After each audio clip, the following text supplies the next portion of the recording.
ಮುಖ್ಯವಾಗಿರ್ತಕ್ಕಂಥದ್ದು ಆ, ಅಷ್ಟಾಂಗ ಯೋಗದ ಮೊದಲನೆಯ ಲಿಂಬ್ ಅಂದ್ರೆ ಅಂಗ. ಅದರ ಬಗ್ಗೆ ಕಳೆದ ಬಾರಿ ನಾವು ಪ್ರಸ್ತಾಪ ಮಾಡಿದ್ವಿ. 29, 28, 29, 30ನೇ ಶ್ಲೋಕದಲ್ಲಿ. 30ನೇ ಶ್ಲೋಕದಲ್ಲಿ ಈ ಯಮದ ಅಂಗಗಳ ಬಗ್ಗೆ ಪ್ರಸ್ತಾಪ ಮಾಡಿದ್ರು. ಅಂಶಗಳು. ಯಮದಲ್ಲಿ 5 ಅಂಶಗಳು. ಸತ್ಯ, ಅಹಿಂಸ, ಸತ್ಯ, ಆಸ್ತೇಯ, ಬ್ರಹ್ಮಚರ್ಯ, ಅಪರಿಗ್ರಹ. ಇಲ್ಲಿ ಈ 3 ಅಂಶಗಳನ್ನ ಈಗಾಗ್ಲೇ ಕಲ್ತಿದ್ದೀವಿ. ಏನು? ಅಹಿಂಸೆ ಅಂದ್ರೆ ಯಾವ ಜೀವರಾಶಿಗಳಿಗೂ ಕೂಡ ಕಾಯ ವಾಚ ಮನಸ ತ್ರಿಕರಣ ಪೂರ್ವಕವಾಗಿ ತೊಂದರೆ ಅಥವಾ ನೋವನ್ನ ಮಾಡದೆ ಜೀವಿಸುವುದಕ್ಕೆ ಅಹಿಂಸೆ ಅಂತ ಕರಿತೀವಿ. ಬರೀ ಭೌತಿಕವಾಗಿ ಕೊಲ್ಲೋದೇ ಅಲ್ಲ, ಮಾತಿನಿಂದಲೂ ಹಿಂಸೆ ಕೊಡಬಾರ್ದು. ನಮ್ಮ ಯೋಚನೆಯಿಂದ ಕೂಡ ಮೆಂಟಲ್ ಟಾರ್ಚರ್ ಹಿಂಸೆ ಕೊಡದ ಹಾಗೆ ನಾವು ಜೀವನ ಮಾಡ್ಬೇಕು. ಯಾರಿಗೂ ನಮ್ಮಿಂದ ನೋವು ಉಂಟಾಗದೆ ಇರುವಂತ ಜೀವನಕ್ಕೆ ಅಹಿಂಸಾ ಅಂತ. ಇದು ಒಂದು ದೊಡ್ಡ ಸದ್ಗುಣ, ಒಂದು ದೊಡ್ಡ ಶಕ್ತಿಯಾಗಿ ಅದನ್ನ ನಾವು ಸಾಧನೆ ಮಾಡ್ಕೊಂಡ್ರೆ ಏನ್ ಬೇಕಾದ್ರೂ ಮಾಡ್ಲಿಕ್ಕಾಗತ್ತೆ. ಇನ್ನೊಂದು 2ನೇದು ಸತ್ಯ. ಅಂದ್ರೆ ಯಥಾರ್ಥ ಸತ್ಯ. ಅದು ಹೇಗಿದೆಯೋ ಹಾಗೆ ನಾವು ಗ್ರಹಿಸ್ತಕ್ಕಂಥದ್ದು. ನಮ್ಮ ಮಾತುಗಳಲ್ಲಿ, ಮನಸ್ಸುಗಳಲ್ಲಿ ಯಥಾರ್ಥ ಸತ್ಯವನ್ನ ನೋಡ್ಬೇಕು. ನಾವು ಮಾತನ್ನ ಹೇಳುವಾಗ ನಾನೇನೋ ಒಂದು ಜ್ಞಾನವನ್ನ ಕೊಡ್ತೀನಿ, ಕೊಡುವುದೇ ನಮ್ದು ಉದ್ದೇಶವಾಗಿದ್ರೆ ಆ ಮಾತಿನಲ್ಲಿ ಸತ್ಯ ಇರಬೇಕು. ವಂಚನೆ ಆಗಲಿ, ಭ್ರಾಂತಿಯನ್ನು ಹುಟ್ಟಿಸುವಂತದ್ದಾಗ್ಲಿ, ಅರ್ಥವಿಹೀನ ವಾಗಿರ್ತಕ್ಕಂಥ ವಿಷಯಗಳಾಗ್ಲಿ ಇರದೆ ಎಲ್ಲರಿಗೂ ಉಪಕಾರಕ್ಕೆ ಸಹಾಯ ಮಾಡೋದಕ್ಕೆ ಉತ್ತೇಜನ ಕೊಡ್ತಕ್ಕಂಥ ಮಾತುಗಳಾಗಿರಬೇಕು. ಇದನ್ನ ನಾವು ತಿಳ್ಕೊಂಡ್ವಿ. ಸತ್ಯ ಅಂತಕ್ಕಂಥದ್ದು ಯಾಕೆ ನಾವು ಅಭ್ಯಾಸ ಮಾಡ್ಬೇಕು ಯೋಗಿ ಆದವನು ಅಂತಂದ್ರೆ, ಆ ಸತ್ಯ ಆಚರಣೆಯಿಂದ ಬುದ್ಧಿ ಪ್ರಜ್ಞೆ ಬೆಳೆಯುತ್ತೆ, ಅಂತರ್ದೃಷ್ಟಿ ಬರುತ್ತೆ. ಯಾರು ಸುಳ್ಳನ್ನು ಹೇಳ್ತಾರೋ, ಅಸತ್ಯ ನುಡಿತಾರೋ, ಬುದ್ಧಿ ಪ್ರಜ್ಞೆ ಮಂಕಾಗತ್ತೆ, ಸರಿಯಾಗಿ ಕೆಲಸ ಮಾಡುವುದಿಲ್ಲ. ಯಥಾರ್ಥ ಹೇಗಿದೆಯೋ ಹಾಗೆ ನೋಡ್ಬೇಕಾದ್ರೆ ಬುದ್ಧಿ ಪ್ರಜ್ಞೆ ನಮ್ಗೆ ಬೆಳಿಬೇಕು ಅನ್ನೋದನ್ನ ಕೂಡ ಪ್ರಸ್ತಾಪ ಮಾಡಿದ್ವಿ. 3ನೇದು ಆಸ್ತೇಯ ಅಂದ್ರೆ ಕಳ್ಳತನ ಮಾಡದಿರುವುದು. ನಾವು ಧರ್ಮದ ವಿರುದ್ಧ ಹಣ ಸಂಪಾದನೆ ಮಾಡುವುದು ಕಳ್ಳತನ ಆಗತ್ತೆ. ಅಂದ್ರೆ ನ್ಯಾಯಪೂರ್ವಕವಾಗಿ ಹಣ ಸಂಪಾದನೆ ಮಾಡ್ಬೋದು. ಅಧರ್ಮದಿಂದ ಹಣ ಸಂಪಾದನೆ ಮಾಡಿದ್ರೆ ಅದು ಕಳ್ಳತನ ಮಾಡಿದ ಹಾಗೆ. ನನಗೆ ಸಲ್ಲದ ವಿಷಯಗಳನ್ನ, ವಸ್ತುಗಳನ್ನ ನಾನ್ ಪಡ್ಕೊಂಡ್ರೆ, ಮಾನಸಿಕವಾಗಿ ಆಗ್ಲಿ ಭೌತಿಕವಾಗಿ ಪಡ್ಕೊಂಡ್ರೆ ಅದು ಆಸೆಯಿಂದ ಅದು ಕಳ್ಳತನವಾಗತ್ತೆ. ಆದ್ರಿಂದ ಆಸೆಯನ್ನ ತೊರೆಯುವುದೇ ಆಸ್ತೇಯದ ಮುಖ್ಯ ಲಕ್ಷಣ. ಅದನ್ನು ಕೂಡ ನಾವು ಕಳೆದ ವಾರದಲ್ಲಿ ಪ್ರಸ್ತಾಪ ಮಾಡಿದ್ವಿ. ಈಗ 4ನೆಯ ಅಂಶ ಯಾವ್ದಪ್ಪ ಅಂದ್ರೆ ಬ್ರಹ್ಮಚರ್ಯೆ. ನೋಡ್ರಿ, ಬ್ರಹ್ಮಚರ್ಯೆ ಅಂದ್ರೆ ಬ್ರಹ್ಮ ಅಂದ್ರೆ ಮೀನಿಂಗ್ ಏನಪ್ಪಾ ಅಂದ್ರೆ moving in Brahma. That is freedom from the domination of the senses and craving for sensual enjoyment ಅಂತ. ಅಂದ್ರೆ ಬ್ರಹ್ಮನಲ್ಲೇ ನಾವು ವಾಸ ಮಾಡ್ತಕ್ಕಂಥದ್ದು, ಅವನ ಜೊತೆಲಿ ನಡೆಯುವುದು ಅಂತ. ಇಂದ್ರಿಯಗಳಿಗೆ ಗುಲಾಮನಾಗದೆ ಅದರಿಂದ ಸ್ವತಂತ್ರನಾಗಿ, ಇಂದ್ರಿಯ ಸುಖಾನುಭವಗಳಿಗೆ ತುತ್ತಾಗದಂತೆ ಸ್ವತಂತ್ರವಾಗಿರುವುದು ಅಂತ ಅರ್ಥ ಬರುತ್ತೆ. ಅಂದ್ರೆ ಇಂದ್ರಿಯಗಳ ಸುಖ ಹಾಗೂ ಪ್ರಚೋದನೆಯಿಂದ ಮುಕ್ತನಾಗುವುದು. ಇಂದ್ರಿಯಗಳು ನಮ್ಮ ಮೇಲೆ ರಾಜ್ಯಭಾರ ಮಾಡ್ತಾ ಇದೆ, ಅದ್ ಹೇಳ್ದಂಗೆ ನಾವು ನಡೀತಾ ಇರೋದು. ಅದು ಯಾಕೆ ಅಂದ್ರೆ ಅದರ ಒಂದು ಇಂದ್ರಿಯಗಳ ಸುಖ ಏನ್ ಸಿಗುತ್ತೋ ಅದಕ್ಕಾಗಿ ನಾವು ದಾಸರಾಗಿದ್ದೀವಿ. ಈ ಸುಖ ಭೋಗ ಅಂದ್ರೆ ಸುಖ ಭೋಗದ ಜೀವನದಿಂದ ಯಾರು ಆಧ್ಯಾತ್ಮಿಕ ಜೀವನ ನಡೆಸಬೇಕು ಅಂತಾರೋ ಅದು ಅವರಿಗೆ ತೊಂದರೆಯನ್ನುಂಟು ಮಾಡುತ್ತೆ. ಯಾಕೆಂದ್ರೆ ಯಾರು ಈ ಸುಖ ಭೋಗದ ಜೀವನದ ಹಿಂದೆ ಹೋಗ್ತಾರೋ ಮಾನಸಿಕ ಮತ್ತು ಭಾವನೆಗಳಿಗೆ ತೊಂದರೆಯನ್ನುಂಟು ಮಾಡಿ ನಮ್ಮ ಮನಸ್ಸಿನ ಶಾಂತಿಯನ್ನ ಭಂಗ ತರುತ್ತೆ. ನಾವು ಏನೇ ಮಾಡಿದ್ರು ಕೂಡ ನೆಮ್ಮದಿಯಾಗಿರ್ಬೇಕು, ಶಾಂತಿಯಾಗಿರ್ಬೇಕು ಅಂತಕ್ಕಂಥದ್ದು. ಆದ್ರೆ ಈ ಸುಖದ ಹಿಂದೆ ಹೋದ್ರೆ ಏನಾಗತ್ತೆ, ಈ ಭೋಗದ ಹಿಂದೆ ಹೋದ್ರೆ ನಮ್ಮ ಮನಸ್ಸಿಗೆ ಆ ದುಃಖ ಉಂಟಾಗತ್ತೆ, ಶಾಂತಿ, ನೆಮ್ಮದಿಯನ್ನ ಕಳ್ಕೊಳ್ಬೇಕಾಗತ್ತೆ. ಅಂದ್ರೆ ಸಾಮಾನ್ಯವಾಗಿ ಲೌಕಿಕದಲ್ಲಿ ಎಲ್ರೂ ಕೂಡ ಜೀವನದಲ್ಲಿ ಇಂದ್ರಿಯ ಸುಖ ಭೋಗಗಳ ಹಿಂದೆ ಓಡ್ತಾ ಇರ್ತಕ್ಕಂಥದ್ದು ಅಭ್ಯಾಸವಾಗ್ಬಿಟ್ಟಿದೆ. ಯಾಕೆಂದ್ರೆ ಅದರ ಗುಲಾಮರಾಗಿರೋದ್ರಿಂದ ಯಾವ್ದು ಕಾಣುತ್ತೋ, ಯಾವ್ದು ನಮಗೆ ಸುಖ ಕೊಡುತ್ತೋ ಅದ್ರ ಹಿಂದೆ ಹುಡುಕೊಂಡು ಅದು ಸಂಪಾದನೆಗಾಗಿ ಹಿಂದೆ ಬಿದ್ದಿದ್ದೀವಿ. ನಿಜವಾದ ಯೋಗಿಕ ಜೀವನವನ್ನ ಜೀವನದಲ್ಲಿ ಈ ಇಂದ್ರಿಯ ಸುಖಗಳನ್ನ ಆ ಕಟ್ಟುನಿಟ್ಟಾಗಿ ಬ್ರಹ್ಮಚರ್ಯನ ಕಟ್ಟುನಿಟ್ಟಾಗಿ ಪಾಲಿಸಬೇಕು. ಇದು ಒಂದು ನಿಯಮ. ಅಂದ್ರೆ ಯೋಗ ಜೀವನ ನಡೆಸ್ಬೇಕು ಅಂತ ಯಾರು ನಿರ್ಧಾರ ಮಾಡಿರ್ತಾರೋ ಯೋಗಾಕಾಂಕ್ಷಿಗಳು, ಅವರು ಬ್ರಹ್ಮಚರ್ಯೆಯನ್ನ ಪಾಲಿಸಬೇಕು. ಯಾಕೆ ಅಂತಂದ್ರೆ ಈ ಭೋಗ ಜೀವನದಲ್ಲಿ ವೀರ್ಯ ಅಂದ್ರೆ ಅತ್ಯಂತ ಅಮೂಲ್ಯವಾದ ಶಕ್ತಿಯು ಅಪವ್ಯಯವಾಗತ್ತೆ, ನಷ್ಟವಾಗತ್ತೆ. ಆದ್ದರಿಂದ ಯೋಗಾಕಾಂಕ್ಷಿಯು ತನಗೆ ಶಕ್ತಿನ ಕಳ್ಕೋಬೇಕಾ, ಶಕ್ತಿನ ಉಳಿಸ್ಕೊಳ್ಬೇಕಾ, ಅದಕ್ಕಾಗಿ ಅವನೇ ತೀರ್ಮಾನ ಮಾಡ್ಬೇಕು. ಯೋಗ ಜೀವನ ಬೇಕಾ, ಭೋಗ ಜೀವನ ಬೇಕಾ? ಭೋಗ ಜೀವನ ಹೋದ್ರೆ ಶಕ್ತಿನ ಕಳ್ಕೊಳ್ತಾನೆ, ಯೋಗ ಜೀವನದಲ್ಲಿ ಶಕ್ತಿ ಸಂಚಯವಾಗತ್ತೆ. ಹೀಗೆ ನಾವು ಯೋಗ ಸಾಧನೆ ಮಾಡ್ಬೇಕಾದ್ರೆ ಪ್ರಾರಂಭದಲ್ಲಿ ಏನ್ ಮಾಡ್ತೀವಿ, ಗ್ರಂಥಗಳನ್ನ ಅಧ್ಯಯನ, ಒಂದು ಸಿದ್ಧಾಂತಗಳನ್ನ, ಯೋಗ ಜೀವನಕ್ಕೆ ಸಂಬಂಧಪಟ್ಟ ಗ್ರಂಥಗಳನ್ನ ಅಧ್ಯಯನ ಮಾಡ್ತೀವಿ. ಆಮೇಲೆ ಯೋಗಾಭ್ಯಾಸಗಳನ್ನ ಮುಂದುವರ್ಸ್ಕೊಂಡು ಹೋಗ್ತೀವಿ. ಆದ್ರೆ ಯೋಗ ಜೀವನನ ಪ್ರಾರಂಭ ಮಾಡೋಕ್ಕಿಂತ ಮುನ್ನ ಏನ್ ಮಾಡ್ಬೇಕು, ಈ ಒಂದು ಲೈಂಗಿಕ ಭೋಗವನ್ನ ಸಂಪೂರ್ಣವಾಗಿ ತ್ಯಜಿಸಬೇಕಾಗುತ್ತದೆ. ಯಾಕೆಂದ್ರೆ ಉನ್ನತ ಮಟ್ಟದ ಯೋಗಾಭ್ಯಾಸ, ಯೋಗ ಜೀವನನ ಮಾಡ್ಬೇಕಾದ್ರೆ ಈ ಲೈಂಗಿಕ ಜೀವನ ಸಂಪೂರ್ಣ ವರ್ಜಿಸಬೇಕಾಗುತ್ತದೆ. ಇದರಲ್ಲಿ ಯಾವ ವಿಧದ ಕಾಂಪ್ರಮೈಸ್, ರಾಜಿಗೂ ಅವಕಾಶ ಇಲ್ಲ. ಯಾಕೆಂದ್ರೆ ಈ ದೈಹಿಕ ಭೋಗವನ್ನು ಬಿಡೋದು ಒಂದೇ ಅಲ್ಲ, ಆ ಭೋಗಕ್ಕೆ ಸಂಬಂಧಪಟ್ಟ ಆಲೋಚನೆಗಳು ಮತ್ತು ಭಾವನೆಗಳನ್ನ ಸಂಪೂರ್ಣವಾಗಿ ತ್ಯಜಿಸಬೇಕು. ಅಂದ್ರೆ ಅದರಿಂದ ತ್ಯಜಿಸೋದಷ್ಟು ಸುಲಭ ಅಲ್ಲ. ಅದಕ್ಕೊಂದು ಆತ್ಮ ಸಂಯಮ ಬೇಕು. ಶಿಕ್ಷಣ ಪಡ್ಕೊಂಡು ಅವುಗಳನ್ನ ತ್ಯಜಿಸೋದಿಕ್ಕೆ ಅಭ್ಯಾಸ ಮಾಡ್ಬೇಕು. ಅಂದ್ರೆ ಬ್ರಹ್ಮಚರ್ಯ ಅಂದ್ರೆ ಒಟ್ಟಾರೆ ಏನಾಯ್ತು, ವಿಶಾಲವಾದ ಅರ್ಥದಲ್ಲಿ ಲೈಂಗಿಕ ಭೋಗಗಳನ್ನ ವರ್ಜನೆ ಮಾಡುವುದೇ ಅಲ್ಲದೆ ಎಲ್ಲಾ ಬಗೆಯ ಇಂದ್ರಿಯ ಭೋಗಗಳ ಆಸೆಯಿಂದಲೂ ಬಿಡುಗಡೆ ಹೊಂದಬೇಕು. ಇಂದ್ರಿಯ ಚಾಪಲ್ಯದಿಂದ, ಸೆನ್ಸೇಷನಲ್ ಎಂಜಾಯ್ಮೆಂಟ್ ಏನೇನಿದೆಯೋ ಆ ಆಸೆಯಿಂದ ಮುಕ್ತನಾದರೆ ಮಾತ್ರ ಅವನು ಬ್ರಹ್ಮಚರ್ಯವನ್ನ ಪಾಲನೆ ಮಾಡಿದಂತಾಗತ್ತೆ. ಈ ಪ್ರಪಂಚದಲ್ಲಿ ಏನಪ್ಪ ಮಾಡಕ್ಕಾಗತ್ತೆ, ಈ ಪ್ರಪಂಚದಲ್ಲಿ ಇರುವವರೆಗೂ ಜೀವಿಸ್ತಾ ಇದ್ದೀವಿ. ಇಂದ್ರಿಯಗಳ ಮೇಲೆ ಈ ಪ್ರಪಂಚ ಹೆಚ್ಚು ಪರಿಣಾಮ ಬೀರ್ತಾ ಇದೆ. ಎಲ್ಲ ಆಕರ್ಷಣೀಯ ವಸ್ತುಗಳ ಮಧ್ಯೆ ನಾವು ಚಲಿಸ್ತಾ ಇದ್ದೀವಿ. ಅಲ್ಲಿವರೆಗೂ ವಿವಿಧ ಬಗೆಗಳ ಇಂದ್ರಿಯ ಸುಖಗಳಿಂದ ತಪ್ಪಿಸ್ಕೊಳ್ಳೋದಿಕ್ಕೆ ಸಾಧ್ಯವಾಗೋದಿಲ್ಲ.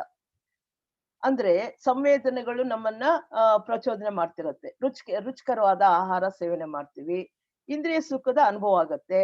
ಇದು ಸಹಜವಾಗಿ ಉಂಟಾಗತ್ತೆ, ತೊಂದ್ರೆ ಇಲ್ಲ. ಈ ಪ್ರಾಪಂಚಿಕದಲ್ಲಿ ಇದ್ದಾಗ ಒಳ್ಳೆಯ ಆಹಾರ, ರುಚಿಯಾದ ಆಹಾರ ಸೇವಿಸ್ಬೋದು, ಒಳ್ಳೆಯ ದೃಶ್ಯವನ್ನ ನೋಡ್ಬೋದು, ಒಳ್ಳೆಯ ಒಂದು ಸಂಗೀತವನ್ನ ಕೇಳ್ಬೋದು. ಇವನ್ನೆಲ್ಲನೂ ಸಹಜವಾಗಿ ಅನುಭವಿಸ್ರಿಂದ ತಪ್ಪೇನಲ್ಲ. ಆದರೆ ಸುಖವಾದಂತ ಸಂವೇದನೆಗಳನ್ನ, ಆ ಅನುಭವಗಳು ನೆನಪಿದೆಯಲ್ಲ, ಒಂದ್ಸಲಿ ನಾವು ಅನುಭವಿಸಿದಂತ ಅನುಭವಗಳು ಪುನರಾವರ್ತನೆ ಮಾಡಿದ್ರೆ ಅದರ ಹಿಂದೆ, ಅದನ್ನ ಬೇಕು ಅಂತ ಅದರ ಹಿಂದೆ ಹೋದ್ರೆ ಅಪಾಯವಿದೆ, ಇದರಿಂದ ತೊಂದರೆ ಆಗತ್ತೆ. ಆದ್ರಿಂದ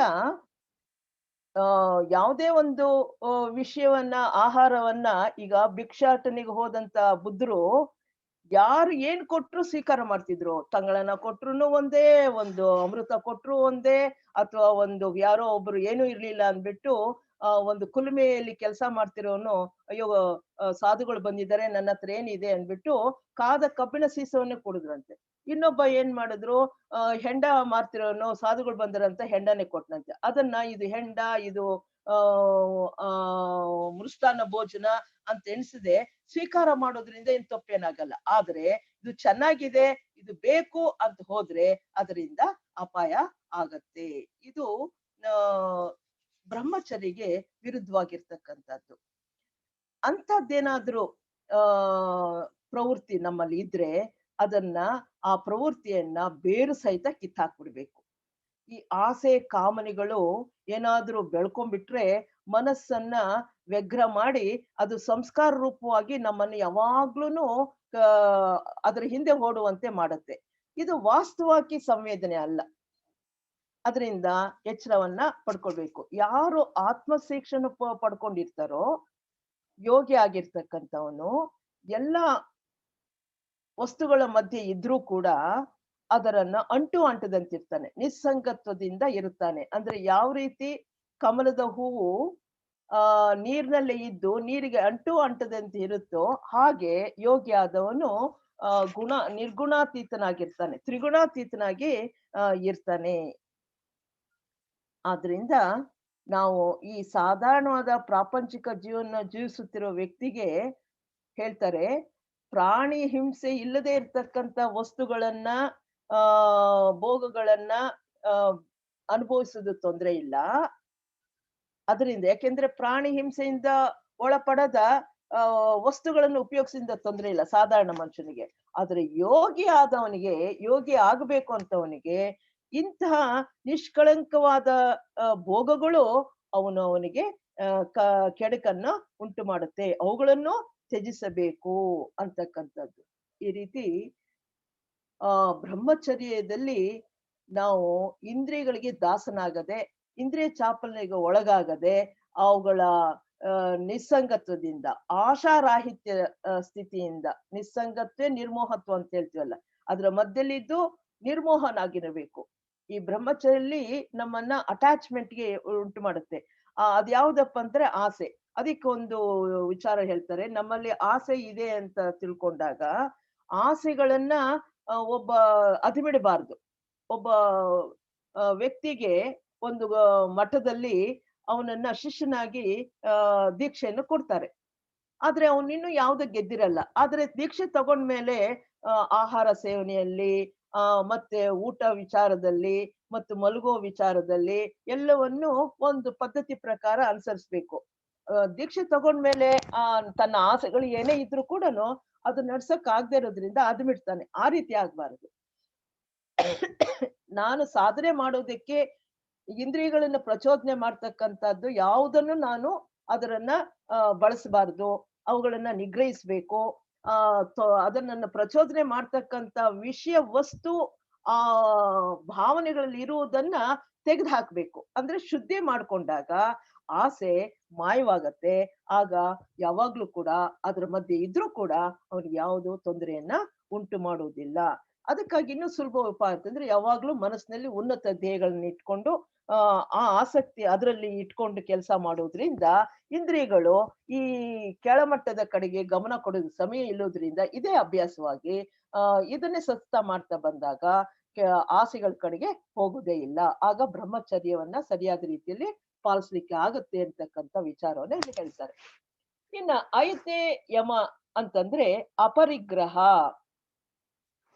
ಅಂದ್ರೆ ಅತಿ ಆಸೆ ಅಂತ. ಪರಿ ಅಂತಂದ್ರೆ ವಸ್ತುಗಳನ್ನ ಗ್ರಹಿಸೋದು, ಕೂಡ ಹಾಕುವುದು, ವಸ್ತುಗಳನ್ನ ಸಂಗ್ರಹಿಸುವ ಬುದ್ಧಿ. ಒಂದು ಇದ್ರೆ ಸಾಲದು, ಇನ್ನೂ 4-5 ಬೇಕು ಅಂತ ಕೂಡ ಹಾಕ್ತಾರಲ್ಲ, ಕಲೆಕ್ಟಿವ್ ನೇಚರ್. ಸಂಗ್ರಹಿಸ್ತಕ್ಕಂಥ ಇರೋದಿಕ್ಕೆ ದುರಾಸೆ, ಅತಿ ಆಸೆ ಅಂತಕ್ಕಂಥ. ಅದನ್ನ ಯಾಕೆ ಮಾಡ್ತಾರೆ? ಅದ್ರ ಮೇಲೆ ಯಜಮಾನ ಸಾಮಿತ್ಯವನ್ನ ಭಾವನೆ, ಇದೆಲ್ಲ ನಂದು, ಮನೆ, ಮಕ್ಕಳು, ಹೆಂಡತಿ, ಬಂಗಲೆ, ಆಸ್ತಿ, ಇವುಗಳ ಮೇಲೆಲ್ಲ ಕೂಡ ತನ್ನ ಯಜಮಾನತೆಯನ್ನ ತೋರಿಸ್ತಕ್ಕಂಥದ್ದು. ಅಂದ್ರೆ ಯಾರು ಬದುಕಲು ಕೆಲವು ಈ ರೀತಿ ಸಂಗ್ರಹಿಸುವ ಬುದ್ಧಿ ಇದರಿಂದ ಆಗ್ಬೇಕಾದ್ರೆ ಮುಖ್ಯವಾಗಿ ನಮ್ಗೆ ಬದುಕೋಕೆ ಏನ್ ಬೇಕು ಅಷ್ಟು ವಸ್ತುಗಳು ಮಾತ್ರ ಸಾಕು. ಆದ್ರೆ ಜನರು ಇನ್ನೊಬ್ಬರಿಂದ ಲಕ್ಸುರಿಯಸ್ ಆಗಿರ್ಬೇಕು, ಅನುಕೂಲತೆಗಳು ಜಾಸ್ತಿ ಇರಬೇಕು, ಸುಖವಾಗಿರ್ಬೇಕು ಅಂತ ಬಯಸಿ ಇರುವುದ್ರಲ್ಲಿ ತೃಪ್ತಿ ಪಡ್ಕೊಳ್ಳದೆ ಅನೇಕ ವಸ್ತುಗಳನ್ನ, ಸಂಪತ್ತನ್ನ, ಐಶ್ವರ್ಯವನ್ನ ಎಲ್ಲವನ್ನೂ ಸಂಗ್ರಹಿಸ್ತಾರೆ. ಇದೆಲ್ಲ ಯಾತಕ್ ಮಾಡ್ತಾರೆ ಅಂತ ಪ್ರಶ್ನೆ ಹಾಕೊಳ್ಳೋಣ. ಬದುಕೋಕ್ ತಿನ್ನೋದಿಕ್ಕೆ ಸಮಯಕ್ಕೆ ಒಂದು ಊಟ, ಮಲಗೋಕೆ ಒಂದು ಸೂರು, ಒಂದು ಆಶ್ರಯ, ಉಡೋದಿಕ್ಕೆ ಬಟ್ಟೆ ಇಷ್ಟಿದ್ರೆ ಸಾಕಲ್ವಾ? ಅದಲ್ಲದೆ ಇನ್ನೂ ಏನೋ ಅವ್ರ ಮನೆಯಲ್ಲಿ ಎಷ್ಟೊಂದು ಸಾಮಾನು ಸಂಗ್ರಹಿಸಿದ್ದಾರೆ, ಏನೇನು ಉಪಕರಣಗಳಿದೆ ಅಂತಕ್ಕಂತ ನೋಡಿ ಅವ್ರಿದೆ ನಾನು ಪಡ್ಕೊಳ್ಬೇಕು, ನಾನು ಅದನ್ನ ಹೊಂದಿರಬೇಕು ಅಂತ ತೃಪ್ತಿಗಾಗಿ ಸಂಗ್ರಹಿಸೋದ್ರಿಂದ ಶಕ್ತಿಯನ್ನ ಹಾಳು ಮಾಡ್ಕೊಳ್ತಾ ಇದ್ದಾರೆ. ಈ ರೀತಿ ಅಮೂಲ್ಯ ಈ ವಸ್ತುಗಳ ಸಂಗ್ರಹಣೆ, ಸಂಪಾದನೆಗಾಗಿ ಎಷ್ಟು ಶಕ್ತಿ ವ್ಯಯವಾಗುತ್ತೆ, ಎಷ್ಟು ಸಮಯ ಹಾಳಾಗುತ್ತೆ. ಇವುಗಳಿಂದ ನಮಗೆ ಏನಾಗುತ್ತೆ ಅಂದ್ರೆ ಬರೀ ಭೌತಿಕ ವಸ್ತುಗಳ ಹಿಂದೆ ಓಡಾಡ್ದಂಗಾಗತ್ತೆ. ಜೀವನದಲ್ಲಿ ಅನೇಕ ದುಷ್ಪರಿಣಾಮಗಳು ಉಂಟಾಗತ್ತೆ. ಯೋಗಾಕಾಂಕ್ಷಿ ಆಗಿರ್ತಕ್ಕಂಥವನಿಗೆ ಇವುಗಳಿಂದ ದೂರ ಇರ್ಬೇಕು. ಇದರಿಂದ ಆಗ್ತಕ್ಕಂಥ ಪರಿಣಾಮವನ್ನ ಸಂಪೂರ್ಣವಾಗಿ ನಿವಾರಿಸ್ಕೊಳ್ಬೇಕು. ಯಾಕೆಂದ್ರೆ ಮೊದಲನೇದಾಗಿ ಏನು ತೊಂದರೆ ಆಗತ್ತೆ ನೋಡೋಣ. ನಮಗೆ ಅವಶ್ಯಕವಿಲ್ಲದ ವಸ್ತುಗಳನ್ನ ಸಂಗ್ರಹಿಸುವುದಕ್ಕಾಗಿ ನಮ್ಗೆ ಎಷ್ಟು ಬೇಕೋ ಅಷ್ಟು ಅಗತ್ಯ ಬೇಕು. ಅದಕ್ಕಿಂತ ಹೆಚ್ಚಿರ್ತಕ್ಕಂಥ ವಸ್ತುಗಳು ಸಂಗ್ರಹಣೆ ಮಾಡೋದ್ರಿಂದ ಸಂಪಾದನೆ ಮಾಡೋದಕ್ಕಾಗಿ ಸಮಯ ಮತ್ತು ದುಡ್ಡು ಮತ್ತು ಶಕ್ತಿ ಎಲ್ಲವನ್ನು ಖರ್ಚು ಮಾಡ್ಬೇಕಾಗತ್ತೆ. ಆಮೇಲೆ ಸಂಗ್ರಹಿಸಿದ್ಮೇಲೆ ಏನ್ ಮಾಡ್ತೀವಿ? ಅವುಗಳನ್ನ ಸರಿಯಾದ ರೀತಿ ಉಳಿಸ್ಕೊಳ್ಬೇಕು, ಅವನ್ನ ರಕ್ಷಿಸ್ಬೇಕು, ಅದನ್ನ ಕಾಪಾಡ್ಕೊಳ್ಬೇಕು. ಅದಕ್ಕಾಗಿ ಶಕ್ತಿ. ಈಗ ನಮ್ಮ ಹತ್ರ ಒಡವೆ ಮಾಡ್ತೀವಿ, ಒಡವೆಗಳೆಲ್ಲ ಇಟ್ಕೊಂಡ್ಮೇಲೆ ಮನೇಲಿ ಇದ್ರೆ ಕಳ್ರ ಭಯ ಅಂದ್ಬಿಟ್ಟು ಅನ್ನೋದು ಲಾಕರ್ ತಗೊಳ್ತೀವಿ, ಅದಕ್ಕೆ ಹೋಗಿ ಅಲ್ಲಿ ಇಡ್ಬೇಕು. ಹೀಗೆ ದುಡ್ಡು, ಸಮಯ, ಕಾಲ ಎಲ್ಲವೂ ಕೂಡ ವ್ಯಯವಾಗ್ತಾ ಇರತ್ತೆ. ಸಂಗ್ರಹಣೆ ಹೆಚ್ಚಾದಂತ ಆದ್ಮೇಲೆ ಏನ್ ಮಾಡ್ತೀವಿ? ಯಾವಾಗ ಕಳೆದ್ಕೊಂಡ್ ಬಿಡ್ತೀವೋ, ಯಾರು ಇದು ಕಸಿದ್ಕೊಂಡ್ಬಿಡ್ತಾರೋ, ಹೆಚ್ಚು ಸಂಗ್ರಹಣೆ ಆದಾಗ ನಾವು ಬಳಸಲ್ಲ, ಬೇರೆ ಕಣ್ಣಿಗೆ ಬೀಳುತ್ತೆ. ಅದೇನಾಗತ್ತೆ? ಬೇರೆಯವ್ರು ಇದ್ರ ಮೇಲೆ ಕಣ್ಣು ಹಾಕಿದ್ರೆ ನಾನು ಎಲ್ಲಿ ಕಳ್ಕೊಂಡ್ಬಿಡ್ತೀನೋ ಅಂತಕ್ಕಂಥ ಭಯ. ಆದ್ರಿಂದ ಯೋಗಿ ಆಗ್ತಕ್ಕಂಥವನು, ನಿಜವಾದ ಯೋಗಾಕಾಂಕ್ಷಿ ಆಗಿರೋವನು ತನ್ನ ಅವಶ್ಯಕತೆಗಳು ಎಷ್ಟಿರುತ್ತೋ ಅಷ್ಟಕ್ ಮಾತ್ರ ಅದನ್ನ ಸೀಮಿತ ಮಾಡ್ಕೊಳ್ಬೇಕು. ಕನಿಷ್ಠ ಮಟ್ಟಕ್ಕೆ ಇಳಿಸ್ಕೊಳ್ತಾನೆ. ಹಾಗೂ ಮನಃಶಾಂತಿಗೆ ಭಂಗ ಉಂಟು ಮಾಡ್ತಕ್ಕಂಥ ತನ್ನ ಶಕ್ತಿಯನ್ನ ಪೋಲ್ ಮಾಡುವ ಅನಾವಶ್ಯಕವಾಗಿರ್ತಕ್ಕಂಥ ಶೇಖರಣೆಯ ಮತ್ತು ಕಾರ್ಯಚಟುವಟಿಕೆಗಳಿಗೆ ಅವಕಾಶ ಕೊಡುವುದಿಲ್ಲ. ಯಾವಾಗ ಶೇಖರಣೆಗೆ ಟೈಮ್ ವೇಸ್ಟು, ಆಮೇಲೆ ಚಟುವಟಿಕೆಗಳಿಗೆ ಕಾರ್ಯ ಚಟುವಟಿಕೆಯಲ್ಲಿ ತೊಡಸ್ಕೊಳ್ಬೇಕು. ಅದಕ್ಕಾಗಿಯೇ ಇದರಿಂದ ಮನಸ್ಸಿಗೂ ಭಂಗ ಆಗತ್ತೆ, ಶಕ್ತಿಯು ವ್ಯಯವಾಗತ್ತೆ. ಅದಕ್ಕಾಗಿ ಯೋಗಿ ಆದವನು ಎಷ್ಟು ಬೇಕೋ ಅಷ್ಟು ಮಿನಿಮಮ್ ನೀಡ್ಸ್ ಅಂತ ಹೇಳ್ತೀವಲ್ಲ, ಆ ಕನಿಷ್ಠ ಮಟ್ಟಕ್ಕೆ ಇಳಿಸ್ಕೊಳ್ತಾನೆ. ಆಗ ಸರಳ ಜೀವನವನ್ನು ನಡೆಸೋದ್ರಿಂದ ನೆಮ್ಮದಿಯಾಗಿರ್ಲಿಕ್ಕೆ ಸಾಧ್ಯವಾಗತ್ತೆ. ಮತ್ತೆ ಏನಿದ್ಯೋ ಯಾವಾಗ್ಲೂ ಕೂಡ ನಾವು ಯೋಗಿ ಆಗ್ಬೇಕು ಅಂತಲ್ಲ, ಸನ್ಮಾರ್ಗದಲ್ಲಿ ಹೋಗ್ತಕ್ಕಂಥವ್ರು ಕರ್ಮಾನುಸಾರ ನಮಗೆ ಏನು ಲಭ್ಯವಾಗಿದೆಯೋ ಅದರಿಂದಲೇ ತೃಪ್ತನಾಗ್ಬೇಕು. ಅವ್ರಿಗೆ ಅಷ್ಟಿದೆ ನನಗಿಲ್ಲ ಅಂತ ಕೊರಗೋದಕ್ಕಿಂತ ನನಗೆ ಭಗವಂತ ಕೊಟ್ಟಿರೋದು ಇಷ್ಟೇನೆ, ಅಷ್ಟರಲ್ಲೇ ತೃಪ್ತಿ ಪಟ್ಕೊಳ್ಳೋಣ. ತೃಪ್ತಿಯಿಂದ ಇರ್ಬೇಕಾಗಿರ್ತಕ್ಕಂದಾಗ ಈ ಸಂಗ್ರಹಿಸೋ ಬುದ್ಧಿಯಿಂದ ನಾವು ದೂರವಾಗ್ತೀವಿ. ಇನ್ನೊಂದು ಗಮನಿಸ್ಬೇಕು, ಏನಪ್ಪಾ ಅಂತಂದ್ರೆ, ನಾವು ಎಷ್ಟು ವಸ್ತುಗಳು ಇದೆ ಎಂಬುದು ಮುಖ್ಯ ಅಲ್ಲ. ಆ ವಸ್ತುಗಳವಾಗಿ ಬಗ್ಗೆ ನಮಗೆ ಏನು ಅಭಿಪ್ರಾಯ ಇದೆ, ಮನೋಭಿಪ್ರಾಯ ಇದೆ. ಮನೆಯಲ್ಲಿ ಸಾಮಾನು ತಂದ್ಕೊಳ್ಬಹುದು, ಕೆಲವೇ ವಸ್ತುಗಳನ್ನ ಇಟ್ಕೊಂಡಿರ್ಬೋದು. ಆ ವಸ್ತುಗಳ ಮೇಲೆ ನನ್ನ ಯಜಮಾನಿಕೆ, ಒಡೆತನ ಅಂತ ಹೇಳ್ತೀವಿ, ಅದು ಭಾವನೆ ಬಹಳವಾಗಿರುತ್ತೆ. ಯಾವ್ದೋ ಒಂದು ಸೈಕಲ್ಲೇ ಇರುತ್ತೆ ಅಂತ ಇಟ್ಕೊಂಡು, ಒಂದು ಬೈಕ್ ಇರುತ್ತೆ, ಅದು ಯಾರು ಮುಟ್ಟೋದಕ್ಕಿಲ್ಲ. ಅದ್ರ ಮೇಲೆ ನಾನು ಏನ್ ಮಾಡ್ತೀನಿ, ಅದರ ಮೇಲೆ ನಾನು ಪ್ರಭುತ್ವ ಒಡೆಯನು ಅಂತಕ್ಕಂಥ ಭಾವನೆ ಜಾಸ್ತಿ ಇರುತ್ತೆ. ಇನ್ನೊಂದ್ ರೀತಿ ತದ್ವಿರುದ್ಧವಾಗಿ ಒಬ್ಬ ಶ್ರೀಮಂತನಿರ್ತಾನೆ, ಐಶ್ವರ್ಯದಲ್ಲಿ ಮುಳುಗೋಗಿರ್ತಾನೆ, ಆದ್ರೆ ಅದೆಲ್ಲ ನಂದು ಅಂತಕ್ಕಂಥ ಭಾವನೆ ಅವನಲ್ಲಿ ಇರುವುದೇ ಇಲ್ಲ. ಇದನ್ನ ನಾವು ಪುರಾಣಗಳಲ್ಲಿ ಕೇಳ್ತೀವಿ. ಜನಕ ಮಹಾರಾಜ ಹಂಸ ತೂಲಿಕಾದಲ್ಲಿ ಮಲಗ್ತಕ್ಕಂಥ ಎಲ್ಲಾದ್ರಲ್ಲಿ ಇದ್ಯೂ ಕೂಡ ಯಾವುದಕ್ಕೂ ಅಂಟ್ಕೊಂಡಿರ್ಲಿಲ್ಲ. ಆದ್ರೆ ಒಬ್ಬ ಸಾಧು, ಅವನಿಗೊಂದು ಗುಡಿಸಲು ಮಿನಿಮಮ್ ವಸ್ತುಗಳಿದೆ. ಅಲ್ಲಿ ಅವರಿಬ್ರು ಒಂದ್ ಕಡೆ ಹೋಗ್ತಿರ್ಬೇಕಾದ್ರೆ ರಾಜಭಟ್ರು ಬಂದು, ಸ್ವಾಮಿ ಬೆಂಕಿ ಹತ್ಕೊಂಡು ಅರಮನೆ ಸುಟ್ಟು ಹೋಗ್ತಾ ಇದೆ ಅಂತ ಹೇಳಿದ್ ಕೂಡ್ಲೇನೆ, ಆಯ್ತು ಹೋಗ್ಲಿ ಬಿಡಿ, ಏನ್ ಮಾಡಕ್ಕಾಗತ್ತೆ ಅಂತ ಸಮಾಧಾನವಾಗಿ ಜನಕ ಮಹಾರಾಜ ಇದ್ರೆ, ಅಲ್ಲಿ ಸಾಧು ಇರ್ತಕ್ಕಂಥವ್ನು, ಅಯ್ಯೋ ನನ್ನ ಪಕ್ಕದಲ್ಲಿ ಗುಡಿಸ್ಲಿದೆ, ಆ ಗುಡಿಸ್ನಲ್ಲಿ ಇರ್ತಕ್ಕಂಥ ನನ್ನ ಕೋಪಿನ ಅಂದ್ರೆ ಆ ಒಂದು ವಸ್ತ್ರ ಇಟ್ಟಿರೋದು ಅದು ಸುಟ್ಟೋಗ್ಬಿಡುತ್ತಲ್ಲ ಅಂತಕ್ಕಂಥದ್ದು ಅವನು ಗಾಬರಿಯಿಂದ ಅದನ್ನ ಉಳಿಸ್ಕೊಳ್ಳೋದಿಕ್ಕೆ ಓಡ್ ಹೋಗ್ತಾನಂತೆ. ಅಂದ್ರೆ ವಸ್ತುಗಳ ಮೇಲೆ ನಮ್ಮ ಒಡೆತನ ಎಷ್ಟಿದೆ? ಒಂದ್ ವೇಳೆ ಅವ್ರ ಕರ್ಮಾನುಸಾರ ಐಶ್ವರ್ಯದಿಂದ ಆ ವಂಶ ಪಾರಂಪರ್ಯ ಬಂದಿರ್ಬೋದು. ಅವುಗಳ ಬಗ್ಗೆ ಎಷ್ಟು ಅಭಿಮಾನ, ಎಷ್ಟು ಆ ಅಭಿ ಅಟ್ಯಾಚ್‌ಮೆಂಟ್ ಇಟ್ಕೊಂಡಿದೀವಿ. ವ ಇಂಥ ವೈಭೋಗ್ಯ ಮಧ್ಯದಲ್ಲಿದ್ರೂ ಒಡೆತನ ಭಾವನೆ ಇಲ್ಲದೆ ಇದ್ರೆ, ಇದ್ರ ಮೇಲೆ ನಾನು ಸಾಮಿತ್ಯವನ್ನ ಪಡ್ಕೊಳ್ದೆ ಇದ್ರೆ, ಯ ಈಗ್ಲೇ ಬಿಟ್ಟು ಹೊರಡಕ್ಕೂ ರೆಡಿ ಇರ್ಬೇಕು. ಇದು ಎಲ್ಲ ಹೋದ್ರೂ ಚಿಂತೆ ಇಲ್ಲ. ನಾನು ಹೋಗೋದಿಕ್ಕೆ ರೆಡಿ ಇರ್ತಕ್ಕಂಥವನಿಗೆ ವ್ಯಾಮೋಹ ರಹಿತವಾದ ಮನಸ್ಥಿತಿಯನ್ನ ಪಡೆಯುವುದೇ ಡಿಟ್ಯಾಚ್‌ಮೆಂಟ್ ಅಂತ ಹೇಳ್ತೀವಿ. ಆ ಮನಸ್ಥಿತಿಯನ್ನ ಪಡೆಯುವುದೇ ಅಪರಿಗ್ರಹ ಎಂಬ ಸದ್ಗುಣವನ್ನ ಬೆಳೆಸಿಕೊಳ್ಳುವುದರ ಮುಖ್ಯ ಉದ್ದೇಶ. ನೋಡ್ರಿ. ಹೀಗೆ ಅಪರಿಗ್ರಹ ಅಂತಂದ್ರೆ ವ್ಯಾಮೋಹದಿಂದ ಎಲ್ಲಾದ್ರ ಮೇಲೂ ಒಡೆತನ, ನನಗೆ ಹೆಚ್ಚಿರಬೇಕು ಅಂತಕ್ಕಂಥ ಅತಿ ಆಸೆ, ದುರಾಸೆಗೆ ಈಡಾಗಿರೋದ್ರಿಂದ ಎಲ್ಲವನ್ನೂ ಕೂಡಾಕ್ತಾನೆ. ಒಂದು ಕಳೆದು ಹೋದ್ರು ಕೂಡ ಅದ್ರ ಮೇಲೆ ದುಃಖವನ್ನು ಉಂಟು ಮಾಡ್ತಾನೆ. ಯಾವ್ದಕ್ಕೂ ಅಟ್ಯಾಚ್‌ಮೆಂಟ್ ಇಲ್ದಿದ್ರೆ ಬಂತು ಹೋಗುತ್ತೆ ಅಂತ ಒಂದು ನಿರಾಳ ಸ್ವಭಾವ. ಅದ್ರ ಮೇಲೆ ವ್ಯಾಮೋಹ ಇಲ್ಲದೆ ಇದ್ರೆ ಅಷ್ಟು ನಷ್ಟವಾದ್ರೂ ಕೂಡನು, ಏನೇ ನಷ್ಟವಾದ್ರೂ ಕೂಡ ತನಗೇನು ಸಂಭವಿಸುದಿಲ್ಲ ಅಂತ ನಿರಾಳವಾಗಿ ಇರ್ತಕ್ಕಂಥ ಮನಸ್ಥಿತಿಯನ್ನ ಉಳ್ಳಂತವನ್ಗೆ ಅಪರಿಗ್ರಹ ಅಂತಕ್ಕಂಥ ಒಂದು ಸದ್ಗುಣವನ್ನ ಯೋಗಿ ಆದವನು ಅಭ್ಯಾಸ ಮಾಡ್ಬೇಕು. ಎಷ್ಟೋ ನಮ್ಮ ಇದ್ರಲ್ಲಿ ನಾವು ಸೊಸೈಟಿಲಿ ಕೆಲವರು ಈ ಸಾಧಕರಲ್ಲಿ ಅವ್ರಿಗೆ ಟೆಸ್ಟಿಂಗ್ ಕೂಡ ಬಂತು. ಅವರಲ್ಲಿ ಸಾಧಾರಣವಾಗಿ ನಾವೆಲ್ಲನೂ ಆ ಏನೋ ಥಿಯಾಸಿಕಲ್ ಸೇವೆ ಮಾಡ್ತೀವಿ ಅಂತ ಹೇಳ್ತೀವಿ. ಎಲ್ಲವನ್ನೂ ಅನುಕೂಲ ಮಾಡ್ಕೊಂಡು ಜೀವನಕ್ಕೆ ತೊಂದರೆ ಆಗದ ಹಾಗೆ ಹೋಗಿ ಬರ್ತೀವಿ. ಅವುಗಳು ಏನಾದ್ರೂ ನಷ್ಟ ಆದಾಗ, ನಮ್ಮ ಆಸ್ತಿ ಆಗ್ಬೋದು, ಮಕ್ಕಳಾಗ್ಲಿ ಏನೋ ಒಂದು ನಷ್ಟ ಆದಾಗ ಅದರಿಂದ ನೋವನ್ನುಂಟು ಮಾಡ್ಕೊಳ್ದೆ ನಾವು ಕೆಲಸ ಮಾಡಕ್ ರೆಡಿ ಇದ್ದೀವಾ? ಯಾವ್ದು ಹೋದ್ರೂ ಕೂಡ ಮನಸ್ಸಿನಿಗೆ ಭಂಗ ತರದೇ ಇರ್ತಕ್ಕಂಥ ವ್ಯಾಮೋಹರಹಿತ ಸ್ಥಿತಿಯಲ್ಲಿ ಇದ್ರೆ ಅದು ನಿಜವಾದ ಅಪರಿಗ್ರಹವಾಗತ್ತೆ. ಇದು ನಿಯಮದಲ್ಲಿ ಈ 5 ಸದ್ಗುಣಗಳನ್ನ ನಾವು ಬೆಳೆಸ್ಕೊಳ್ಬೇಕು. ಅದನ್ನೇ 31ನೇ ಶ್ಲೋಕದಲ್ಲಿ ಯಮದ ಆಚರಣೆ ಬಗ್ಗೆ ಹೇಳ್ತಾರೆ.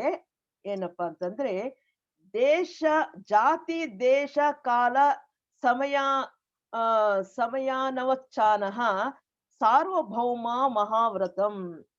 ಈ ಯಮಗಳ ಆಚರಣೆ ಹೇಗ್ ಮಾಡೋದು? ಯಾವ ದೇಶದವ್ರಾದ್ರೂ ಮಾಡ್ಬೋದಾ? ಯಾವ ಜಾತಿಯವರಾದ್ರೂ ಮಾಡ್ಬೋದಾ? ಇಂಥವ್ರು ಮಾಡ್ಬೋದಾ? ಈ ವ್ರತವನ್ನ ಎಲ್ಲಾ ಸಂದರ್ಭದಲ್ಲಿ ಆಚರಿಸ್ಬೇಕು ಅಂತ ಈ ಸೂತ್ರ ಹೇಳುತ್ತೆ. ಆದ್ರೆ ಸಾಧಕನು ಈ ಪಂಚವ್ರತಗಳನ್ನ ಅಂದ್ರೆ 5 ಸದ್ಗುಣಗಳನ್ನ ಆಚರಿಸಿ ನಾವು ಕಟ್ನಿಟ್ಟಾಗಿ ಪಾಲಿಸ್ಬೇಕೆ, ಅಥವಾ ವಿಶೇಷ ಸಂದರ್ಭದಲ್ಲಿ ರಿಯಾಯಿತಿ ಇದೆಯೇ, ಅಥವಾ ಏನು ಸುಳ್ಳನ್ನ ಯಾರನ್ನೋ ಒಬ್ಬರಿಗೆ ಒಳ್ಳೆ ಕೆಲ್ಸನೇ, ಆದ್ರೆ ಸುಳ್ಳು ಹೇಳಿದ್ರೆ ಅವ್ರಿಗೆ ಒಳ್ಳೇದಾಗತ್ತೆ ಅಂದಾಗ ಸುಳ್ಳು ಹೇಳಬಹುದೇ, ಅಥವಾ ನಾನು ಯುದ್ಧ ಮಾಡ್ಬೇಕಾದ್ರೆ ಒಂದು ದೇಶಕ್ಕಾಗಿ ಯುದ್ಧ ಮಾಡ್ಬೇಕಾದ್ರೆ ಬೇರೆ ದೇಶವನ್ನ ಕೊಲ್ಲಬಹುದೇ, ಈ ತರದ್ದೆಲ್ಲ ಕೆಲವು ಸಂದಿಗ್ಧ ಪರಿಸ್ಥಿತಿಗಳು ಸಂಗ್ರಹಣ ಮಾಡಬಾರ್ದು. ಅಪರಿಗ್ರಹವನ್ನ ನಾವು ಈ ವ್ರತಗಳನ್ನ ಆಚರಿಸುವಾಗ ನಾವು ಸಾಧಕನ ಅದನ್ನ ಮಾಡಬಹುದೇ ಅಂತ ವಿನಾಯಿತಿ ಇದೆಯೇ ಈ ಸಂದರ್ಭದಲ್ಲಿ ಅಂತಕ್ಕಂಥ ಅನೇಕ ನೂರಾರ ಪ್ರಶ್ನೆಗಳು ಉದ್ಭವ ಆಗತ್ತೆ. ಆಗ ಆ ಇದಿರ್ಲಿ ಆಗ ಏನ್ ಮಾಡ್ಬೇಕು ಅಂದ್ರೆ, ಈ ಸೂತ್ರ ಏನ್ ಹೇಳುತ್ತೆ, ಎಲ್ಲಾ ಈ ಸೂತ್ರ ಎಲ್ಲವನ್ನೂ ಸಂದೇಹಗಳನ್ನ ಪರಿಹರಿಸಿ ಈ ಪಂಚ ಮಹಾವ್ರತಗಳ ಅನುಷ್ಠಾನದಲ್ಲಿ ಯಾವ ವಿನಾಯಿತಿಗೂ ಅವಕಾಶವಿಲ್ಲದನ್ನ ಸ್ಪಷ್ಟಪಡಿಸುತ್ತೆ. ಈ ವ್ರತಗಳನ್ನ ಆಚರಣೆ ಮಾಡುವಾಗ, ಅನುಷ್ಠಾನ ಮಾಡುವಾಗ ನಾನು ಈ ರೀತಿ ಮಾಡ್ಲೇಬೇಕು, ರಿಯಾಯಿತಿ ಇಲ್ಲ ಅಂದಾಗ ಅನುಷ್ಠಾನ ಮಾಡ್ಬೇಕಾದ ಅನೇಕ ತೊಂದರೆಗಳು ಬರ್ಬೋದು, ಅನಾನುಕೂಲತೆಗಳು ಬರ್ಬೋದು, ಪ್ರತಿಕೂಲಗಳು ಉಂಟಾಗಬಹುದು.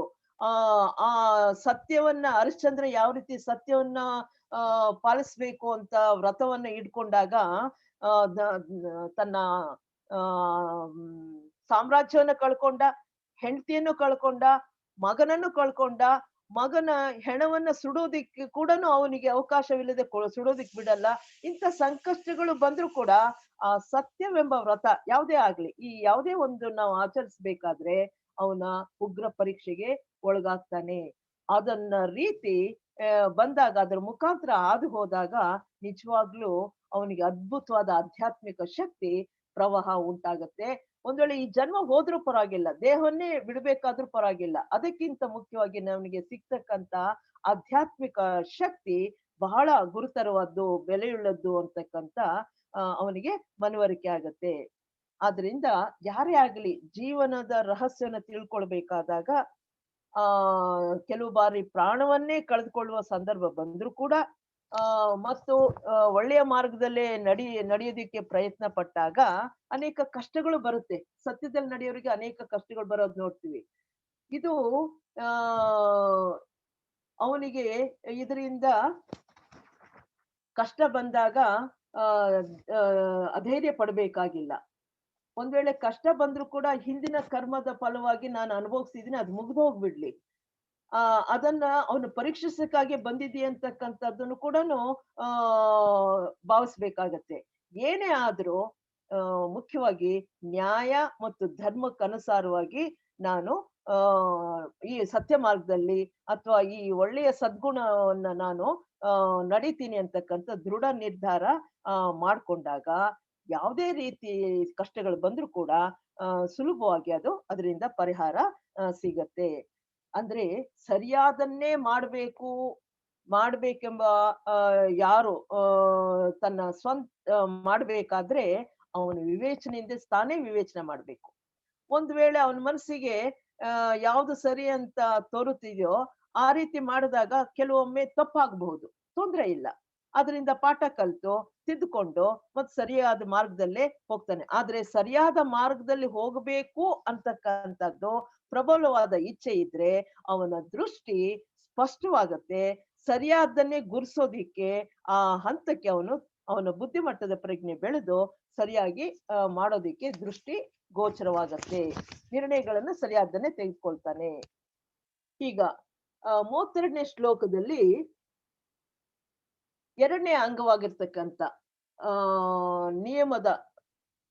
ನಿಯಮದ ಬಗ್ಗೆ ತಿಳಿಸ್ತಾರೆ. ಇದನ್ನ ತಿಳ್ಕೊಳ್ಳೋ ಮೊದಲು ಯಮ ಮತ್ತು ನಿಯಮ ಇವೆರಡರನ್ನು ವ್ಯತ್ಯಾಸ ಸ್ವಲ್ಪ ತಿಳ್ಕೊಳ್ಳೋಣ. ಈಗ ಯಮದಲ್ಲಿ ಬರ್ತಕ್ಕಂತ ಅಹಿಂಸೆ, ಸತ್ಯ, ಆಸ್ತೇಯ, ಬ್ರಹ್ಮಚರ್ಯ, ಅಪರಿಗ್ರಹ ತಿಳ್ಕೊಂಡ್ವಿ. ನಿಯಮದಲ್ಲಿ ಕೂಡ 5 ಅಂಶಗಳಿದಾವೆ. ಯಾವುದು? ಶೌಚ ಅಂದ್ರೆ ಪರಿಶುದ್ಧತೆ, ಸಂತೋಷ ತೃಪ್ತಿ, ತಪಸ್ವಾಧ್ಯಾಯ, ಈಶ್ವರ ಪ್ರಣಿಧಾನ, ಇವೆ 5 ಇದಾವೆ. ಇವು ಬಹಳ ಮುಖ್ಯವಾಗಿ ನಾವು ಗಮನಿಸ್ತಕ್ಕಂಥದ್ದು. ಏನಪ್ಪಾ ಯಮ ಏನ್ ಹೇಳುತ್ತೆ ಅಂದ್ರೆ ಅದು ಇದನ್ನು ಮಾಡಬಾರದು, ಹಿಂಸೆ ಮಾಡಬಾರದು, ಸುಳ್ಳು ಹೇಳಬಾರದು, ಕದಿಯಬಾರದು, ಇಂದ್ರಿಯಗಳಿಗೆ ಅಧೀನವಾಗಬಾರದು, ಕಳ್ಳತನ ಮಾಡಬಾರದು, ನಿಷೇಧಾತ್ಮಕವಾಗಿ ಹೇಳುತ್ತೆ. ಇದು ನೈತಿಕ ಗುಣಗಳನ್ನ ಬೆಳೆಸ್ಕೊಳ್ಳೋದಿಕ್ಕಾಗಿ ಒಂದು ಮಾನಸಿಕ ಶಿಸ್ತಕ್ಕೆ ಒಳಪಡಿಸುತ್ತೆ. ಮತ್ತೆ ಇದರಲ್ಲಿ ಅನುಷ್ಠಾನ ಮಾಡಬೇಕಾಗಿರ್ತಕ್ಕಂಥದ್ದು ಏನೂ ಇಲ್ಲ. ಆದ್ರೆ 5 ಸದ್ಗುಣಗಳನ್ನ ಪ್ರಯೋಗವನ್ನ ಅವನ ಜೀವನದ ಸ್ಥಿತಿಗತಿಗಳ ಮೇಲೆ ಆಧಾರವಾಗಿರುತ್ತೆ. 5 ಏನಿದೆಯೋ ಅವನ ಜೀವನ ಹೇಗಿದೆ ಅದ್ರ ಮೇಲೆ ಆಧಾರವಾಗಿರುತ್ತೆ. ಇವುಗಳನ್ನ ಯಾವಾಗ ಅನುಸರಿಸ್ಬೇಕು ಅಂದ್ರೆ ಉದಾಹರಣೆಗೆ ಹೇಳೋದಾದ್ರೆ ಒಬ್ಬ ಸನ್ಯಾಸಿ ಕಾಡಿಗೆ ಹೋಗ್ತಾನೆ ಅಂತ ಇಟ್ಕೊಳ್ಳೋಣ. ಈ 5 ಯಾವುದು? ಹಿಂಸೆ, ಅಹಿಂಸೆ, ಸತ್ಯ, ಅದೇ ಇರ್ಲಿಪ್ಪ, ಆಸ್ತೇಯ, ಬ್ರಹ್ಮಚರ್ಯ, ಅಪರಿಗ್ರಹ ಇದೆಯಲ್ಲ, ಅವುಗಳನ್ನ ಸನ್ಯಾಸಿ ಅನುಷ್ಠಾನ ಮಾಡುವ ಸಂದರ್ಭ ಬರೋದೇ ಇಲ್ಲ. ಅಲ್ಲಿ ಕಾಡಿನಲ್ಲಿ ಯಾರಿಗೂ ಹಿಂಸೆ ಮಾಡ್ಬೇಕಾಗಿಲ್ಲ, ಕಳ್ಳತನ ಮಾಡ್ಬೇಕಾಗಿಲ್ಲ, ಇಂದ್ರಿಯಗಳಿಗೆ ಅಧೀನವಾಗ್ಬೇಕಾಗಿಲ್ಲ, ಯಾವುದು ಸಂಗ್ರಹ ಬುದ್ಧಿ ಇರಲ್ಲ. ಹಾಗೆ ಇವುಗಳನ್ನ ಕಡ್ಡಾಯವಾಗಿ ಅವನ ಮನಸ್ಸಿನ ಜೀವನ ಸ್ಥಿತಿಗತಿಗಳ ಮೇಲೆ ಇದು ಆಚರಣೆ ಒಳಪಟ್ಟಿರುತ್ತೆ. ಆದ್ರೆ ನಿಯಮ ಹಾಗಲ್ಲ. ಇದು ಫಿಸಿಕಲ್ ಡಿಸಿಪ್ಲಿನ್ ಅಂತ ಶಿಸ್ತಿಗೆ ಒಳಪಡಿಸಿದೆ ಮತ್ತು ಕ್ರಿಯಾಶೀಲವಾಗಿ ರಚನಾತ್ಮಕವಾಗಿದೆ. ಸಾಧಕನು ಪ್ರತಿದಿನವೂ ಆಚರಿಸಲೇಬೇಕು ಇವುಗಳನ್ನ. ಯಾವುದು? ಪರಿಶುದ್ಧತೆ, ತೃಪ್ತಿ, ತಪಸ್ಸು, ಸ್ವಾಧ್ಯಾಯ, ಈಶ್ವರ ಪ್ರಣಿಧಾನ ಇವುಗಳನ್ನೆಲ್ಲನೂ ಅವನು ಆಚರಿಸ್ಲೇಬೇಕು. ಎಂತ ಸಂದರ್ಭ ಬರ್ಲಿ, ಒಬ್ಬನೇ ಕಾಡ್ಗಾದ್ರೂ ಹೋಗ್ಲಿ, ಒಬ್ಬನೇ ಇರ್ಲಿ ಅಥವಾ ಎಲ್ರ ಮಧ್ಯೆ ಇರ್ಲಿ, ಪ್ರತಿದಿನ ಇವುಗಳನ್ನ ಅನುಷ್ಠಾನ ಮಾಡ್ಲೇಬೇಕು. ಅಂದ್ರೆ ನಿಯಮವನ್ನ ಅನುಷ್ಠಾನ ಮಾಡ್ಲೇಬೇಕು. ಇದು ಒಂದು ಡಿಸಿಪ್ಲಿನ್, ಶಿಸ್ತಿಗೆ ಒಳಪಡಿಸ್ಬೇಕು. ಯಮ ಅಂದ್ರೆ ಅವನು ಏನು ಮಾಡದೇ ಇದ್ರು ಸುಮ್ಮನೆ ಏನು ಅದಕ್ಕೆ ರೆಸ್ಪಾನ್ಸ್ ಕೊಟ್ರೆ ಸಾಕು. ಪರಿಸ್ಥಿತಿಗೆ ಅನುಗುಣವಾಗಿ ಅಹಿಂಸೆ, ಅಹಿಂಸೆಯನ್ನ ಅವನ ಜೀವನದಲ್ಲೇ ಅದು ಇರ್ತಕ್ಕಂಥದ್ದು. ಆದ್ರೆ ಯಾವಾಗ ಅವನ ಪರಿಸ್ಥಿತಿಗೆ ಅನುಕೂಲವಾಗಿ ಇಲ್ಲದೆ ಇದ್ದಾಗ ಹಿಂಸೆಯನ್ನ, ಇನ್ನೊಬ್ಬರನ್ನ ಜೊತೆಯಲ್ಲಿದ್ದಾಗ ಯಾರಿಗೂ ನೋವುಂಟು ಮಾಡಬಾರ್ದು. ಈ ರೀತಿ ಪರಿಸ್ಥಿತಿಗೆ ಅನುಗುಣವಾಗಿ ಅವುಗಳನ್ನ ಅವನು ಆಚರಣೆಗೆ ತರಬೇಕಾಗತ್ತೆ. ಇವು ಯಮ ನಿಯಮಗಳ ಮುಖ್ಯವಾದಂತ ವ್ಯತ್ಯಾಸ. ಇನ್ನ ಈ ಒಂದು ನಿಯಮಗಳಲ್ಲಿ ಬರ್ತಕ್ಕಂತ ಒಂದೊಂದೇ ಅಂಶವನ್ನು ನೋಡೋಣ. ಪರಿಶುದ್ಧತೆ ಅಥವಾ ಶೌಚ ಅಂತ ಕರೀತಾರೆ. ಶೌಚ ಇದು ನಿಯಮದ ಮೊದಲನೆಯ ಅಂಶ. ಶೌಚ ಅಂತಂದ್ರೆ ಪರಿಶುದ್ಧತೆ.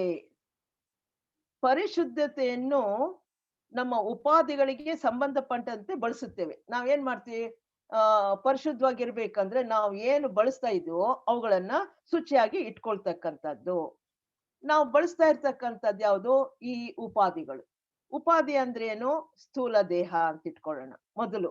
ಬರೀ ಸ್ಥೂಲ ದೇಹ ಒಂದು ಅಲ್ಲ, ನಮ್ಮ ಭಾವನೆ, ಯೋಚನೆ ಮತ್ತು ಆಧ್ಯಾತ್ಮಿಕ ಸಾಮರ್ಥ್ಯಗಳಿಗೆ ಉಪಕರಣಗಳಾಗಿರ್ತಕ್ಕಂಥ ಸೂಕ್ಷ್ಮ ದೇಹಗಳನ್ನು ಕೂಡ ಇಲ್ಲಿ ಉಪಾಧಿಗಳು ಅಂತ ಕರಿತೀವಿ. ಅವುಗಳು ಕೂಡ ನಾವು ಶುದ್ಧವಾಗಿ ಇಟ್ಕೊಳ್ಬೇಕಾಗತ್ತೆ. ಈ ರೀತಿ ಮನುಷ್ಯ ಸಂಸರಣೆ ಹಾದಿಯಲ್ಲಿ ಹೋಗ್ತಾ ಇರ್ಬೇಕಾದ್ರೆ ತನ್ನ ಮೂಲಕ ಅಂದ್ರೆ ಈ ಉಪಾಧಿಗಳ ಮೂಲಕ ಅಭಿವ್ಯಕ್ತವಾಗ್ತಾ ಇರ್ತಕ್ಕಂಥದ್ದು ಯಾವುದು, ಉಪಾಧಿಗಳ ಮುಖಾಂತರ ಆತ್ಮ ಚೈತನ್ಯ.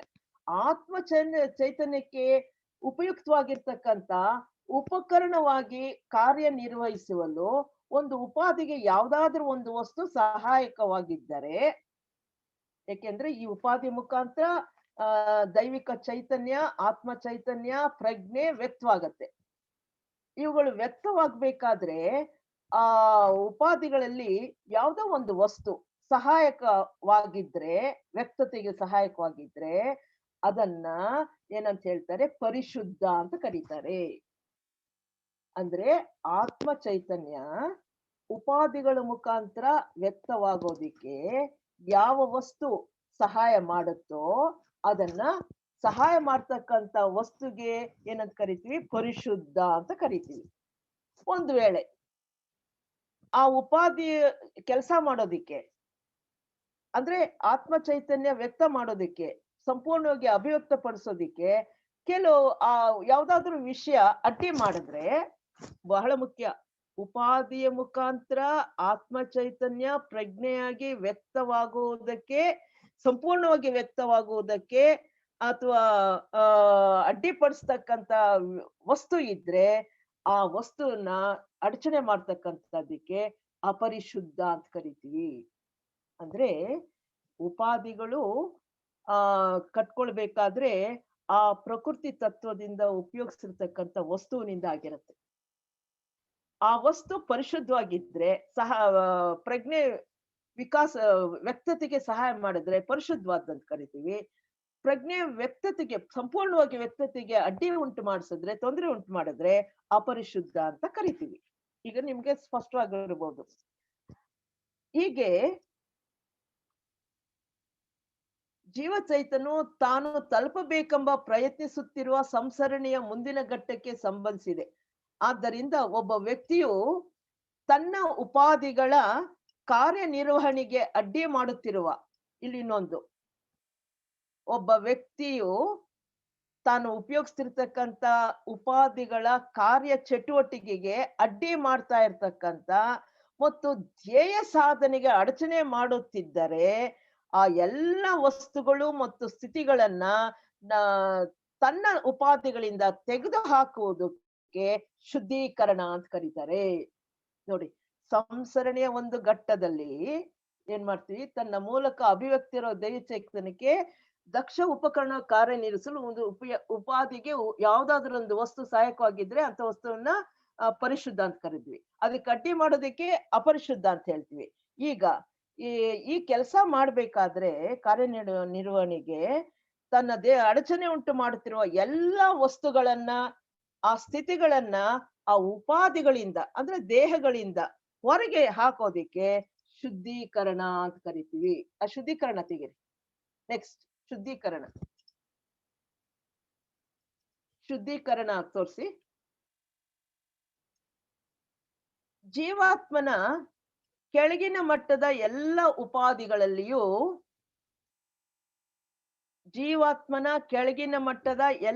ಉಪಾಧಿಗಳಲ್ಲಿಯೂ ಪ್ರಕೃತಿಯು ಸದಾ ಬದಲಾಗುತ್ತಿರುತ್ತದೆ. ಆದ್ದರಿಂದ ಇವುಗಳನ್ನ ಪರಿಶುದ್ಧಗೊಳಿಸಬೇಕಾದ್ರೆ ಆ ಉಪಾಧಿಗಳಲ್ಲಿರುವ ಒರಟು ಪ್ರಕೃತಿಯ ಸ್ಥಾನದಲ್ಲಿ ಅದಕ್ಕಿಂತಲೂ ಹೆಚ್ಚು ಸೂಕ್ಷ್ಮವಾದಂತಹ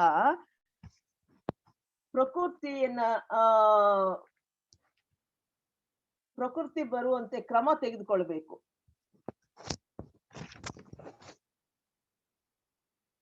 ಇಲ್ಲಿ ಜೀವಾತ್ಮ ಕೆಳಗಿನ ಉಪಾಧಿಗಳನ್ನ ಬಳಸ್ತಾ ಇರ್ತಾನೆ. ಆ ಉಪಾಧಿಗಳು ಪ್ರಕೃತಿ ಆಗಾಗ್ಲೇ ಬದಲಾಗ್ತಾ ಇರ್ಬೇಕಾದ್ರೆ ಅದರಲ್ಲಿ ಇರ್ತಕ್ಕಂತ ಅಶುದ್ಧತೆಯನ್ನ ತೆಗೆದುಹಾಕಿ ಪರಿಶುದ್ಧಗೊಳಿಸ್ಕೋಬೇಕಾದ್ರೆ ಯಾವ್ದಾದ್ರು ಜೀವ ಚೈತನ್ಯಕ್ಕೆ ವ್ಯಕ್ತತೆಗೆ ಅಡ್ಡಿ ಉಂಟು ಮಾಡ್ತಾ ಇದೆ, ಅದನ್ನ ಪರಿಶುದ್ಧ ಮಾಡಬೇಕು ಅನ್ನೋದಾದ್ರೆ ಆ ಉಪಾಧಿಗಳಲ್ಲಿರ್ತಕ್ಕಂತ ಒರಟು ಪ್ರಕೃತಿಯನ್ನ ತೆಗೆದುಹಾಕಿ ಅತಿ ಸೂಕ್ಷ್ಮವಾದ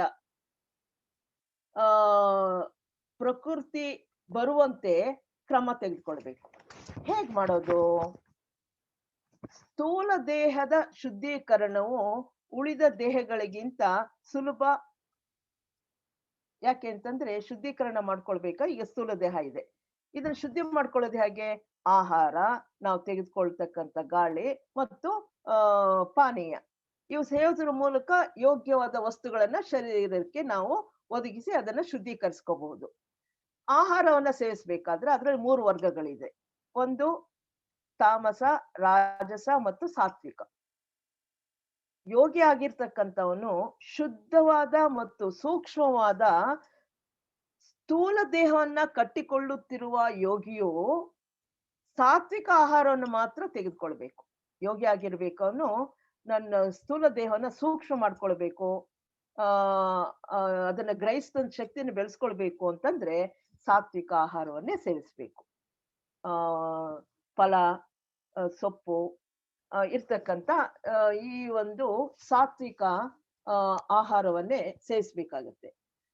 ಆದ್ರೆ ಮಧ್ಯೆ ಮಾಂಸ, ಇನ್ನು ಉಳಿದಂತಹ ಆಧುನಿಕ ಆಹಾರದ ಅನೇಕ ಪದಾರ್ಥಗಳು ಸೇವಿಸಿದ್ರೆ ಸ್ಥೂಲ ದೇಹ ಬಹಳ ಒರಟಾಗತ್ತೆ. ಈ ರೀತಿ ಒರಟಾಗಿದೆ ಅನ್ನೋದ್ರಿಂದ ಯೋಗ ಸಾಧನೆಗೆ ಉಪಯೋಗ ಆಗುದಿಲ್ಲ. ಏನು ಈಗ ನೋಡ್ರಿ, ದೇಹ ಸ್ಥೂಲ ದೇಹ ಜಡತ್ವವಾಗಿದ್ರೆ ಬೆಳಗ್ಗೆ ಬೇಗ ಎದ್ದು ಕೆಲಸ ಮಾಡೋದಿಕ್ಕೆ ಅದು ಸಹಕಾರ ಕೊಡೋದಿಲ್ಲ. ಒಂದ್ ಕಡೆ ಕೂತ್ಕೊಳ್ಬೇಕು ಅರ್ಧ ಗಂಟೆ ಅಂತಂದ್ರೆ ರಾಜಕೀಯ ಸ್ವಭಾವ ಇರೋರ್ತಕ್ಕಂಥ ಒಂದ್ ಕಡೆ ಕೂತ್ಕೊಳ್ಳಲು ಎದ್ದು ಓಡಾಡ್ತಾ ಇರ್ತಾರೆ. ಮನಸ್ಸು ಒಂದ್ ಕಡೆ ಏಕಾಗ್ರತೆಯಿಂದ ಕೂತು ಕೆಲಸ ಮಾಡೋದಿಕ್ಕೆ ಕಷ್ಟ ಆಗತ್ತೆ. ಆದ್ರಿಂದ ಆಹಾರ ವಿಹಾರಗಳನ್ನ ಸೇವಿಸೋದ್ರಿಂದ ಸೂಕ್ಷ್ಮ ಸ್ಥೂಲ ದೇಹವನ್ನ ಸೂಕ್ಷ್ಮ ಮಾಡ್ಕೊಂಡು ತಾನು ಎಷ್ಟೊತ್ತು ಕಾಲ ಕೂತ್ಕೊಳ್ಳೋದಕ್ಕೂ ಅದನ್ನ ಸಿದ್ಧತೆ ಮಾಡ್ಕೊಳ್ಳೋದಿಕ್ಕೆ ಆಹಾರ ಕೂಡ ಸಹಾಯ ಮಾಡುತ್ತೆ. ಈ ರೀತಿ ಒರಟಾಗಿದ್ರೆ ಏನ್ ಮಾಡ್ಬೇಕು? ಒರಟಾದ ಶರೀರ ಯೋಗ ಸಾಧನೆಗೆ ಸರಿ ಇಲ್ಲ ಅಂತಂದ್ರೆ ಅವನ್ ಏನ್ ಮಾಡ್ಬೇಕು? ದೀರ್ಘಕಾಲ ಸಾತ್ವಿಕ ಆಹಾರವನ್ನೇ ಸೇವಿಸ್ಬೇಕು.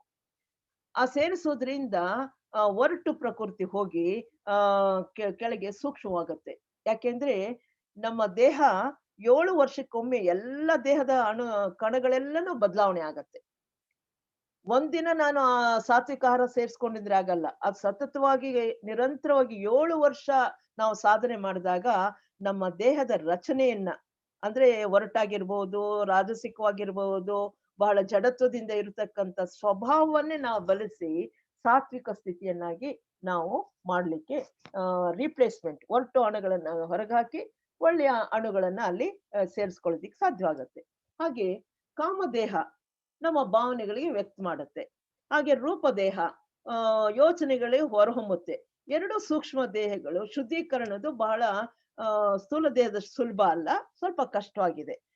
ಯಾಕೆಂದ್ರೆ ನಮ್ಮ ಮನಸ್ಸಿನಲ್ಲಿ ಎಲ್ಲ ಅನಪೇಕ್ಷಣೀಯ ಇಷ್ಟವಿಲ್ಲದ ಯೋಚನೆಗಳು ಆ ಮತ್ತು ಭಾವನೆಗಳು ಅವುಗಳನ್ನ ಹೊರ ಹಾಕಿ ಅವುಗಳ ಸ್ಥಾನದಲ್ಲಿ ಉನ್ನತವಾಗಿರ್ತಕ್ಕಂಥ ಆ ಸೂಕ್ಷ್ಮ ಆಲೋಚನೆ ಬರುವಂತೆ ಮಾಡಿಕೊಂಡ್ರೆ ಈ ಸೂಕ್ಷ್ಮ ಉಪಾಧಿಗಳ ಸ್ಪಂದ ಪ್ರವೃತ್ತಿಗಳು ಕ್ರಮೇಣ ಬದಲಾಗುತ್ತೆ. ಈಗ ನಾವು ಒಳ್ಳೆಯ ರೀತಿ ಯೋಚನೆ ಮಾಡ್ಬೇಕು, ಎಲ್ಲರ ಬಗ್ಗೆನೇ ಒಳ್ಳೆಯ ಸಂಕಲ್ಪಗಳನ್ನೇ ಕಳಿಸ್ಬೇಕು, ಸದ್ಭಾವನೆಗಳನ್ನ ಮಾಡ್ಬೇಕು ಅಂತಂದ್ರೆ ನಮ್ಮಲ್ಲಿ ದುಷ್ಟ ಭಾವನೆಗಳಾಗ್ಲಿ ಕೆಟ್ಟ ಆಲೋಚನೆಗಳು ಇದ್ರೆ ಸತತ ಪ್ರಯತ್ನದಿಂದ ಅದಕ್ಕೆ ಒಳ್ಳೆಯ ಆಲೋಚನೆಗಳನ್ನೇ ಮಾಡ್ತಾ ಮಾಡ್ತಾ ಮಾಡ್ತಾ ಒಳ್ಳೆಯ ಆಲೋಚನೆ ಅದ್ರಲ್ಲಿ ಸೇರಿದಾಗ ಕೆಟ್ಟ ಆಲೋಚನೆಗಳು ಜಾಗ ಖಾಲಿ ಮಾಡಿ ಅದು ರಿಪ್ಲೇಸ್ಮೆಂಟ್ ಆಗಿ ಸೂಕ್ಷ್ಮ ಸ್ಪಂದಗತಿಯನ್ನ ಗ್ರಹಿಸೋದಿಕ್ಕೆ ಸಾಧ್ಯವಾಗತ್ತೆ. ಆಗ ನಮ್ಮ ದೇಹಗಳು ಸೂಕ್ಷ್ಮ ದೇಹಗಳು ಬದಲಾವಣೆ ಆಗತ್ತೆ.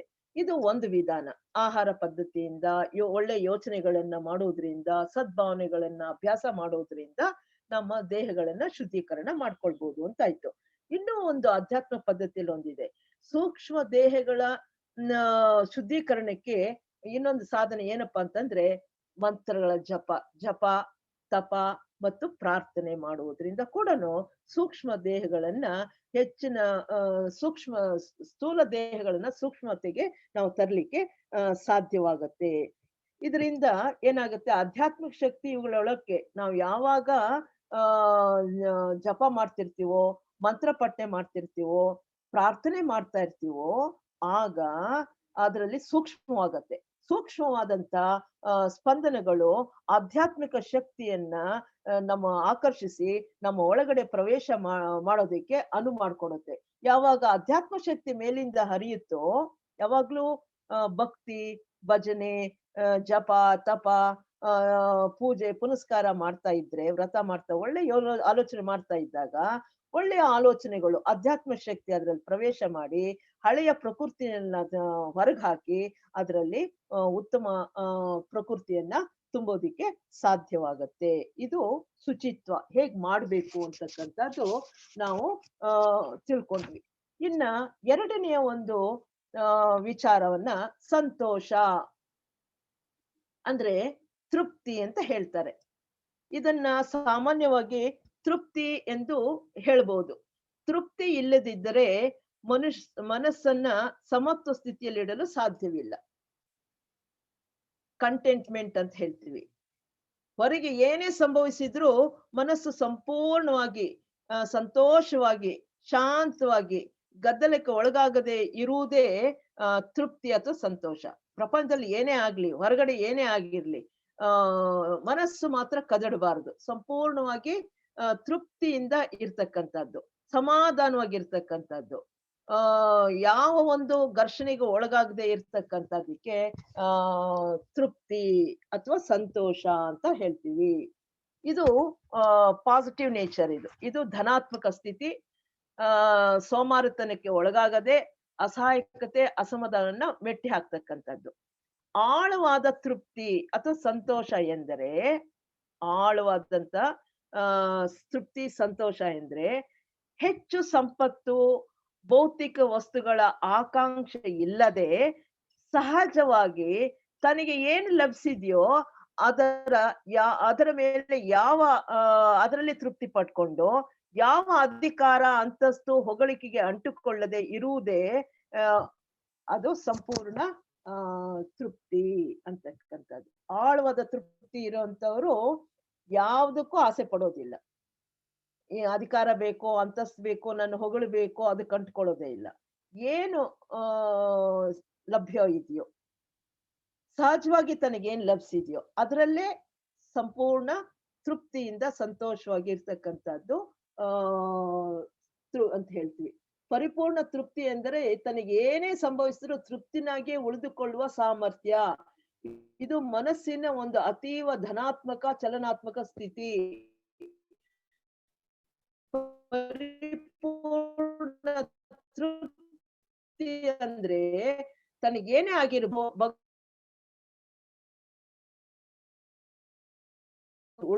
ಉಳ್ಕೊಳ್ತಕ್ಕಂತ ಸಾಮರ್ಥ್ಯ ಯಾರಿಗಿರುತ್ತೋ ಅವರ ಮನಸ್ಸು ಯಾವಾಗ್ಲೂ ಚಲನಾತ್ಮಕ ಸ್ಥಿತಿಯಲ್ಲಿರುತ್ತೆ.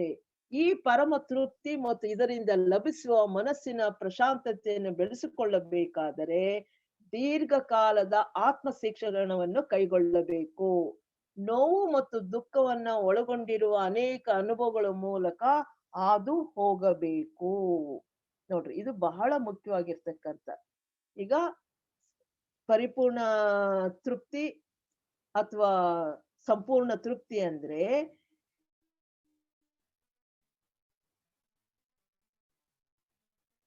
ತನಗೆ ಏನೇ ಸಂಭವಿಸಿದ್ರು ಕೂಡ ಅದರಿಂದ ಮನಸ್ಸು ಕೆದಡದೆ ಆ ತೃಪ್ತಿಯನ್ನು ಉಳಿಸ್ಕೊಳ್ತಕ್ಕಂಥ ಸಾಮರ್ಥ್ಯ ಯಾರಿಗಿರುತ್ತೋ ಅವರಲ್ಲಿ ಯಾವಾಗ್ಲೂ ಕೂಡ ಚಲನಾತ್ಮಕ ಸ್ಥಿತಿ, ಪಾಸಿಟಿವ್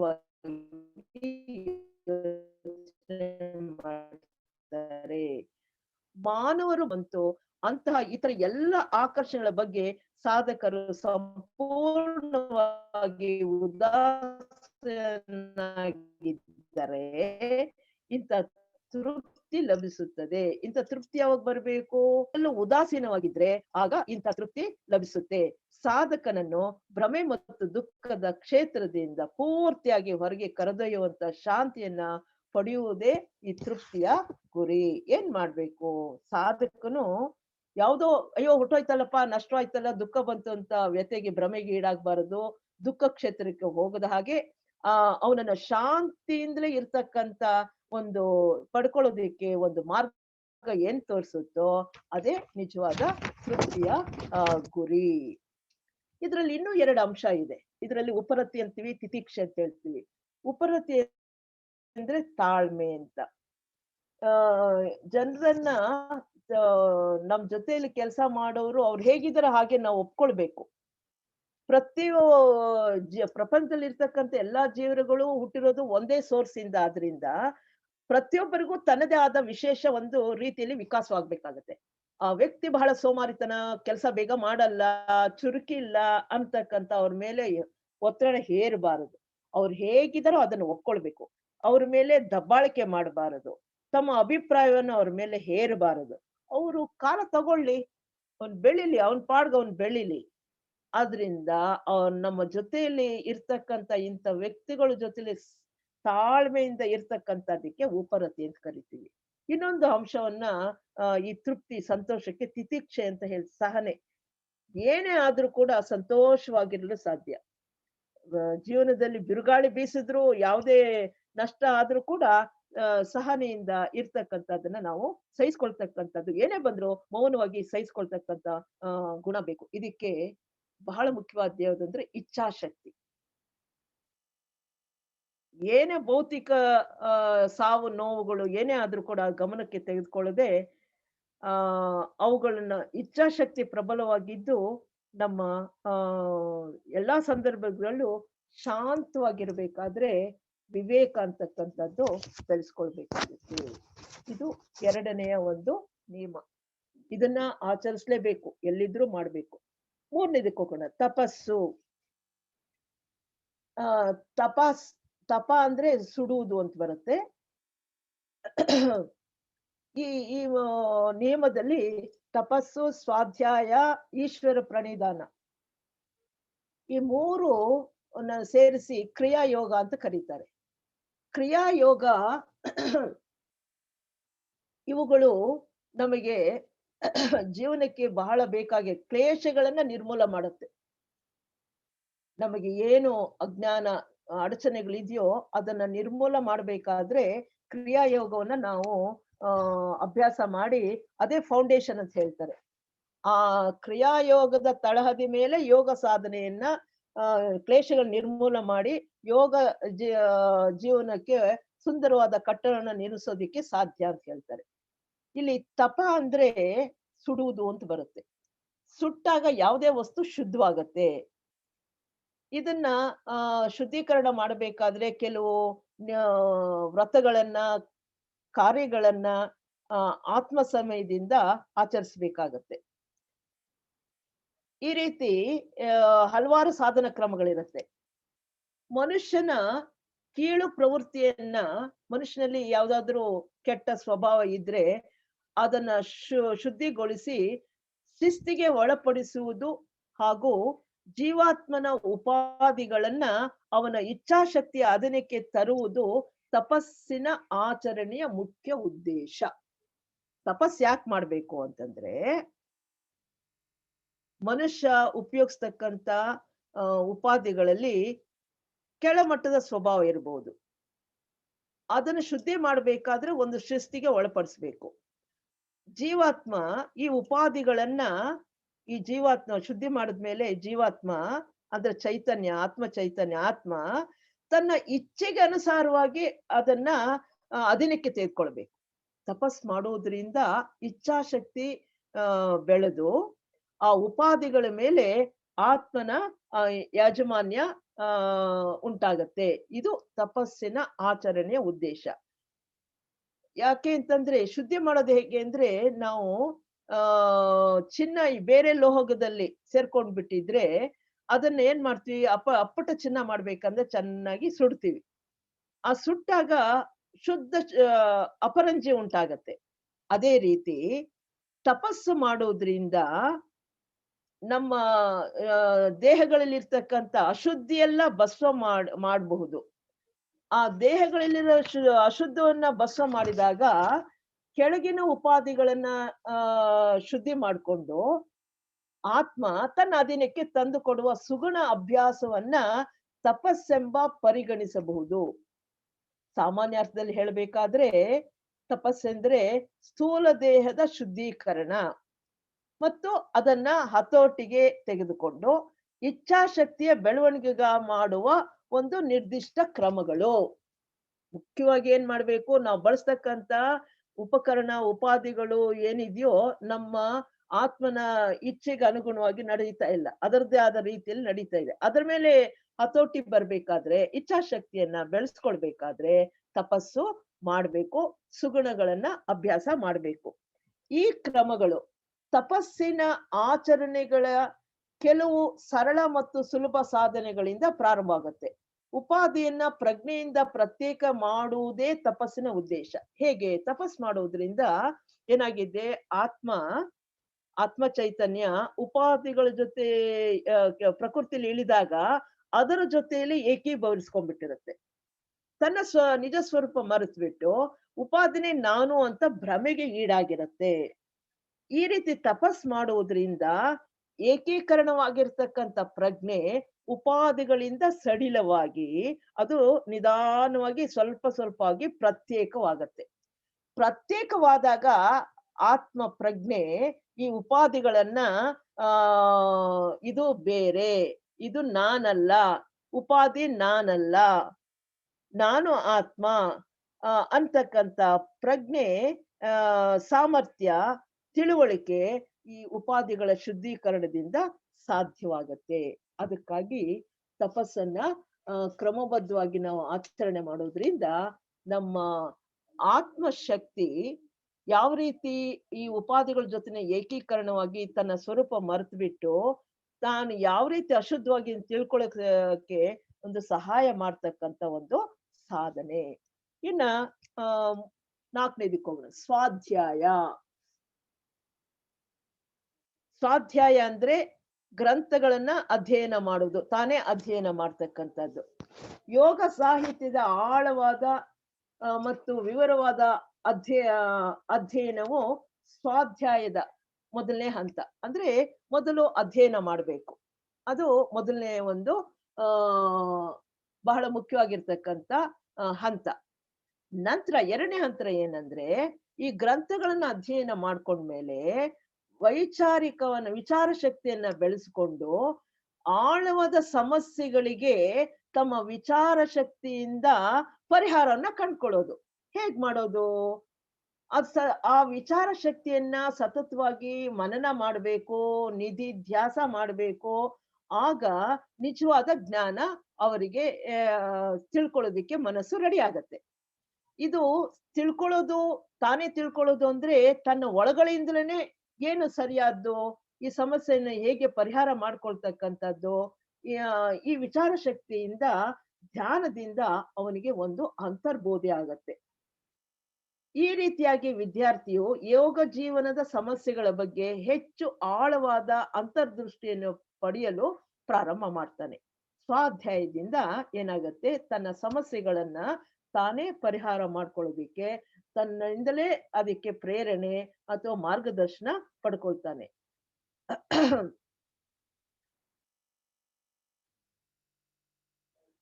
ಸ್ವಾಧ್ಯಾಯಿಕ ಸ್ವಾಧ್ಯಾಯ ವೈಚಾರಿಕ ಅಧ್ಯಯನದಿಂದ ಪ್ರಾರಂಭವಾದಾಗ ಕ್ರಮೇಣ ಇದು ಮುಂದಿನ ಘಟ್ಟಗಳಾದ ಚಿಂತನ ಮತ್ತು ಮನನ, ಧ್ಯಾನ, ತಪಸ್ಸುಗಳ ಮೂಲಕ ಹಾದು ಹೋಗಿ ಕೊನೆಗೆ ಏನಾಗತ್ತೆ ಅಂದ್ರೆ ಆ ವೈಚಾರಿಕತೆಯಿಂದ ಅದನ್ನ ಮನನ ಮಾಡ್ತಾನೆ, ಅದ್ರ ಬಗ್ಗೆ ಧ್ಯಾನ ಮಾಡ್ತಾನೆ, ಏಕಾಗ್ರತೆಯಿಂದ ತಪಸ್ಸು ಮಾಡಿದಾಗ ಸಾಧಕನು ತನ್ನ ಸ್ವಂತ ಪ್ರಯತ್ನದಿಂದ ತನ್ನ ಒಳಗಡೆಯಿಂದಲೇ ಸಮಸ್ತ ಜ್ಞಾನವನ್ನ ಶಕ್ತಿಯನ್ನ ಪಡೆಯುವ ಸಾಮರ್ಥ್ಯವನ್ನ ಪಡ್ಕೊಳ್ತಾನೆ.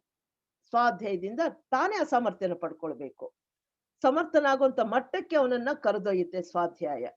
ಸ್ವಾಧ್ಯಾಯದಲ್ಲಿ ನಾನೇ ಅಧ್ಯಯನ ಮಾಡ್ಕೊಂಡು ತನ್ನ ಅಂತರಂಗದಿಂದ ಪರಿಹಾರವನ್ನ ಕಂಡ್ಕೊಳ್ತಕ್ಕಂಥದ್ದು. ಇನ್ನು ಕೊನೆಯದು ಈಶ್ವರ ಪ್ರಣಿಧಾನ. ಈ ಜಗತ್ನಲ್ಲಿ ದೇವರ ಇಚ್ಛೆಯೇ ಮಹತ್ತರವಾದದ್ದು. ನಾನು ಅದಕ್ಕೆ ಸಂತೋಷದಿಂದ ಅರ್ಪಿಸಿಕೊಳ್ಳುತ್ತೇನೆ ಎಂದು ಇದರ ಅರ್ಥ. ಈಶ್ವರನಿಗೆ ಪೂರ್ಣ ಶರಣಾಗತಿ, ದೇವರಿಗೆ ಶರಣಾಗೋದು, ದೇವರ ಇಚ್ಛೆಯಂತೆ ನಾನು ನಡೀತೀನಿ ಅಂತಕ್ಕಂಥದ್ದು. ಯಾಕೆಂದ್ರೆ ಅವನೇ ದೊಡ್ಡವನು, ಅವನಿಗೆಲ್ಲ ಗೊತ್ತು. ಆದರೆ ಯೋಗಿ ಅದಕ್ಕಾಗಿ ಏನ್ ಮಾಡ್ಬೇಕು, ಯೋಗಿ ತನ್ನ ದೇಹಾತ್ಮ ಭಾವನೆ ನಾನು ಎಂಬುದನ್ನ ಕಳಚಿ ಹಾಕ್ಬೇಕು. ಪರಮಾತ್ಮನಿಗೆ ನಾವು ಅರ್ಪಿಸ್ಕೊಳ್ಬೇಕಾದ್ರೆ ಅಡ್ಡಿ ಮಾಡೋದು ಯಾವ್ದು ಗೊತ್ತಾ, ನಮ್ಮ ದೇಹಾತ್ಮವೇ. ಅದನ್ನ ಪೂರ್ತಿ ನಾವು ಕಳಚಿ ಹಾಕಿದ್ರೆ ಈಶ್ವರ ಸಂಕಲ್ಪವನ್ನ ನೆರವೇರಿಸುವ ನಾನು ಒಬ್ಬ ಸೇವಕ, ಬಂಟ ಎಂದು ಭಾವಿಸುತ್ತಾನೆ. ಆಸೆಗಳಿಗೆ ನಮಗೆ ಆಸೆಗಳಿಗೆ ಕಾರಣವಾಗಿದ್ದು ನಾನು ಎಂಬುದನ್ನ ಕರಗಿಸಬೇಕು. ಇದನ್ನು ಸಾಧಿಸುವುದೇ ಈಶ್ವರ ಪ್ರಣಿಧಾನದ ಮುಖ್ಯ ಗುರಿ. ಇದು ಈಶ್ವರ ಪ್ರಣಿಧಾನದ ಮುಖ್ಯ ಗುರಿ ಆಗಿರುತ್ತೆ. ನಾನು ಎಂಬ ಭಾವವು ನಮ್ಮ ದೇಹಾತ್ಮನಲ್ಲಿ ನೆಲೆಸಿದೆ, ಹೌದಾ? ಸಾಧಕನು ಈ ದೇಹಾತ್ಮನ ಮಟ್ಟದಿಂದ ಈ ಪ್ರಜ್ಞೆಯನ್ನು ಕ್ರಮಕ್ರಮವಾಗಿ ಹಿಂದಕ್ಕೆ ಎಳೆದುಕೊಂಡು ಈಶ್ವರ ಪ್ರಜ್ಞೆಗೆ ತರಲು ನಿರಂತರ ಪ್ರಯತ್ನ ಪಡಬೇಕು. ಈಶ್ವರನ ಇಚ್ಛೆಗೆ ಉಪಕರಣವಾಗಬೇಕೆಂಬ ತೀವ್ರ ಆಕಾಂಕ್ಷೆಯನ್ನು ಸಾಧಕನು ಹೊಂದಿರಬಹುದು. ದೇಹಾತ್ಮನ ಮಿತಿಗಳಿಂದ ಈಶ್ವರ ಇಚ್ಛೆಯು ಮಾನವ ಮಟ್ಟದಲ್ಲಿ ಅಭಿವ್ಯಕ್ತವಾಗಲು ಅಡಚಣೆ ಉಂಟಾಗುತ್ತದೆ. ಈಶ್ವರ ಪ್ರಣಿಧಾನವನ್ನು ಅಭ್ಯಾಸ ಮಾಡಲು ಪ್ರಯತ್ನಿಸುತ್ತಿರುವ ಸಾಧಕನು, ಯಾರು ಪೂರ್ತಿ ಶರಣಾಗಿರ್ತಾನೋ ಸಾಧಕನು ದೇಹಾತ್ಮನಿಂದುಂಟಾಗುವ ಅಡಚಣೆಗಳನ್ನ ನಿಷ್ಕಾಮ ಕರ್ಮದ ಮೂಲಕ ನಿವಾರಿಸಲು ಪ್ರಯತ್ನಿಸುತ್ತಾನೆ.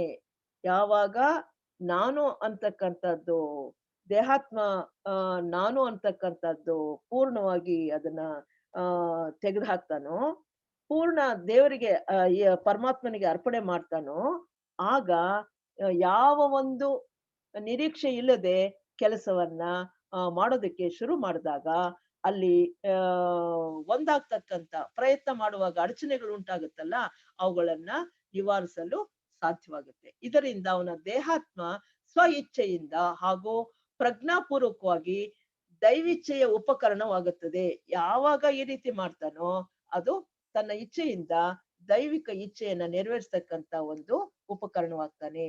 ದೇಹಾತ್ಮವು ತನ್ನ ಮೂಲಕ ದೈವೇಚ್ಛೆ ಸಂಪೂರ್ಣವಾಗಿ ಮತ್ತು ಮುಕ್ತನಾಗಿ ಅಭಿವ್ಯಕ್ತವಾಗಲು, ಅಂದ್ರೆ ದೇಹಾತ್ಮ ಈಗ ಪೂರ್ಣ ಅವನಿಗೆ ಶರಣಾಗಿದ್ದಾನೆ, ದೇವರ ಇಚ್ಛೆ ಸಂಪೂರ್ಣವಾಗಿ ಅವನಲ್ಲಿ ಅಭಿವ್ಯಕ್ತ ಮಾಡೋದಿಕ್ಕೆ ಸಾಧಾರಣ ದೇಹಾತ್ಮ ಅವಕಾಶ ಕೊಡುವುದಿಲ್ಲ. ಆದರೆ ಧ್ಯೇಯವನ್ನ ಸಾಧಿಸಬೇಕೆಂಬ ಪ್ರಯತ್ನವು ಈ ಮಾರ್ಗದಲ್ಲಿ ಅಡ್ಡಿಯಾಗಿರುವ ಅಡಚಣೆಗಳೆಲ್ಲವನ್ನು ಕ್ರಮಕ್ರಮವಾಗಿ ನಿವಾರಿಸುತ್ತದೆ.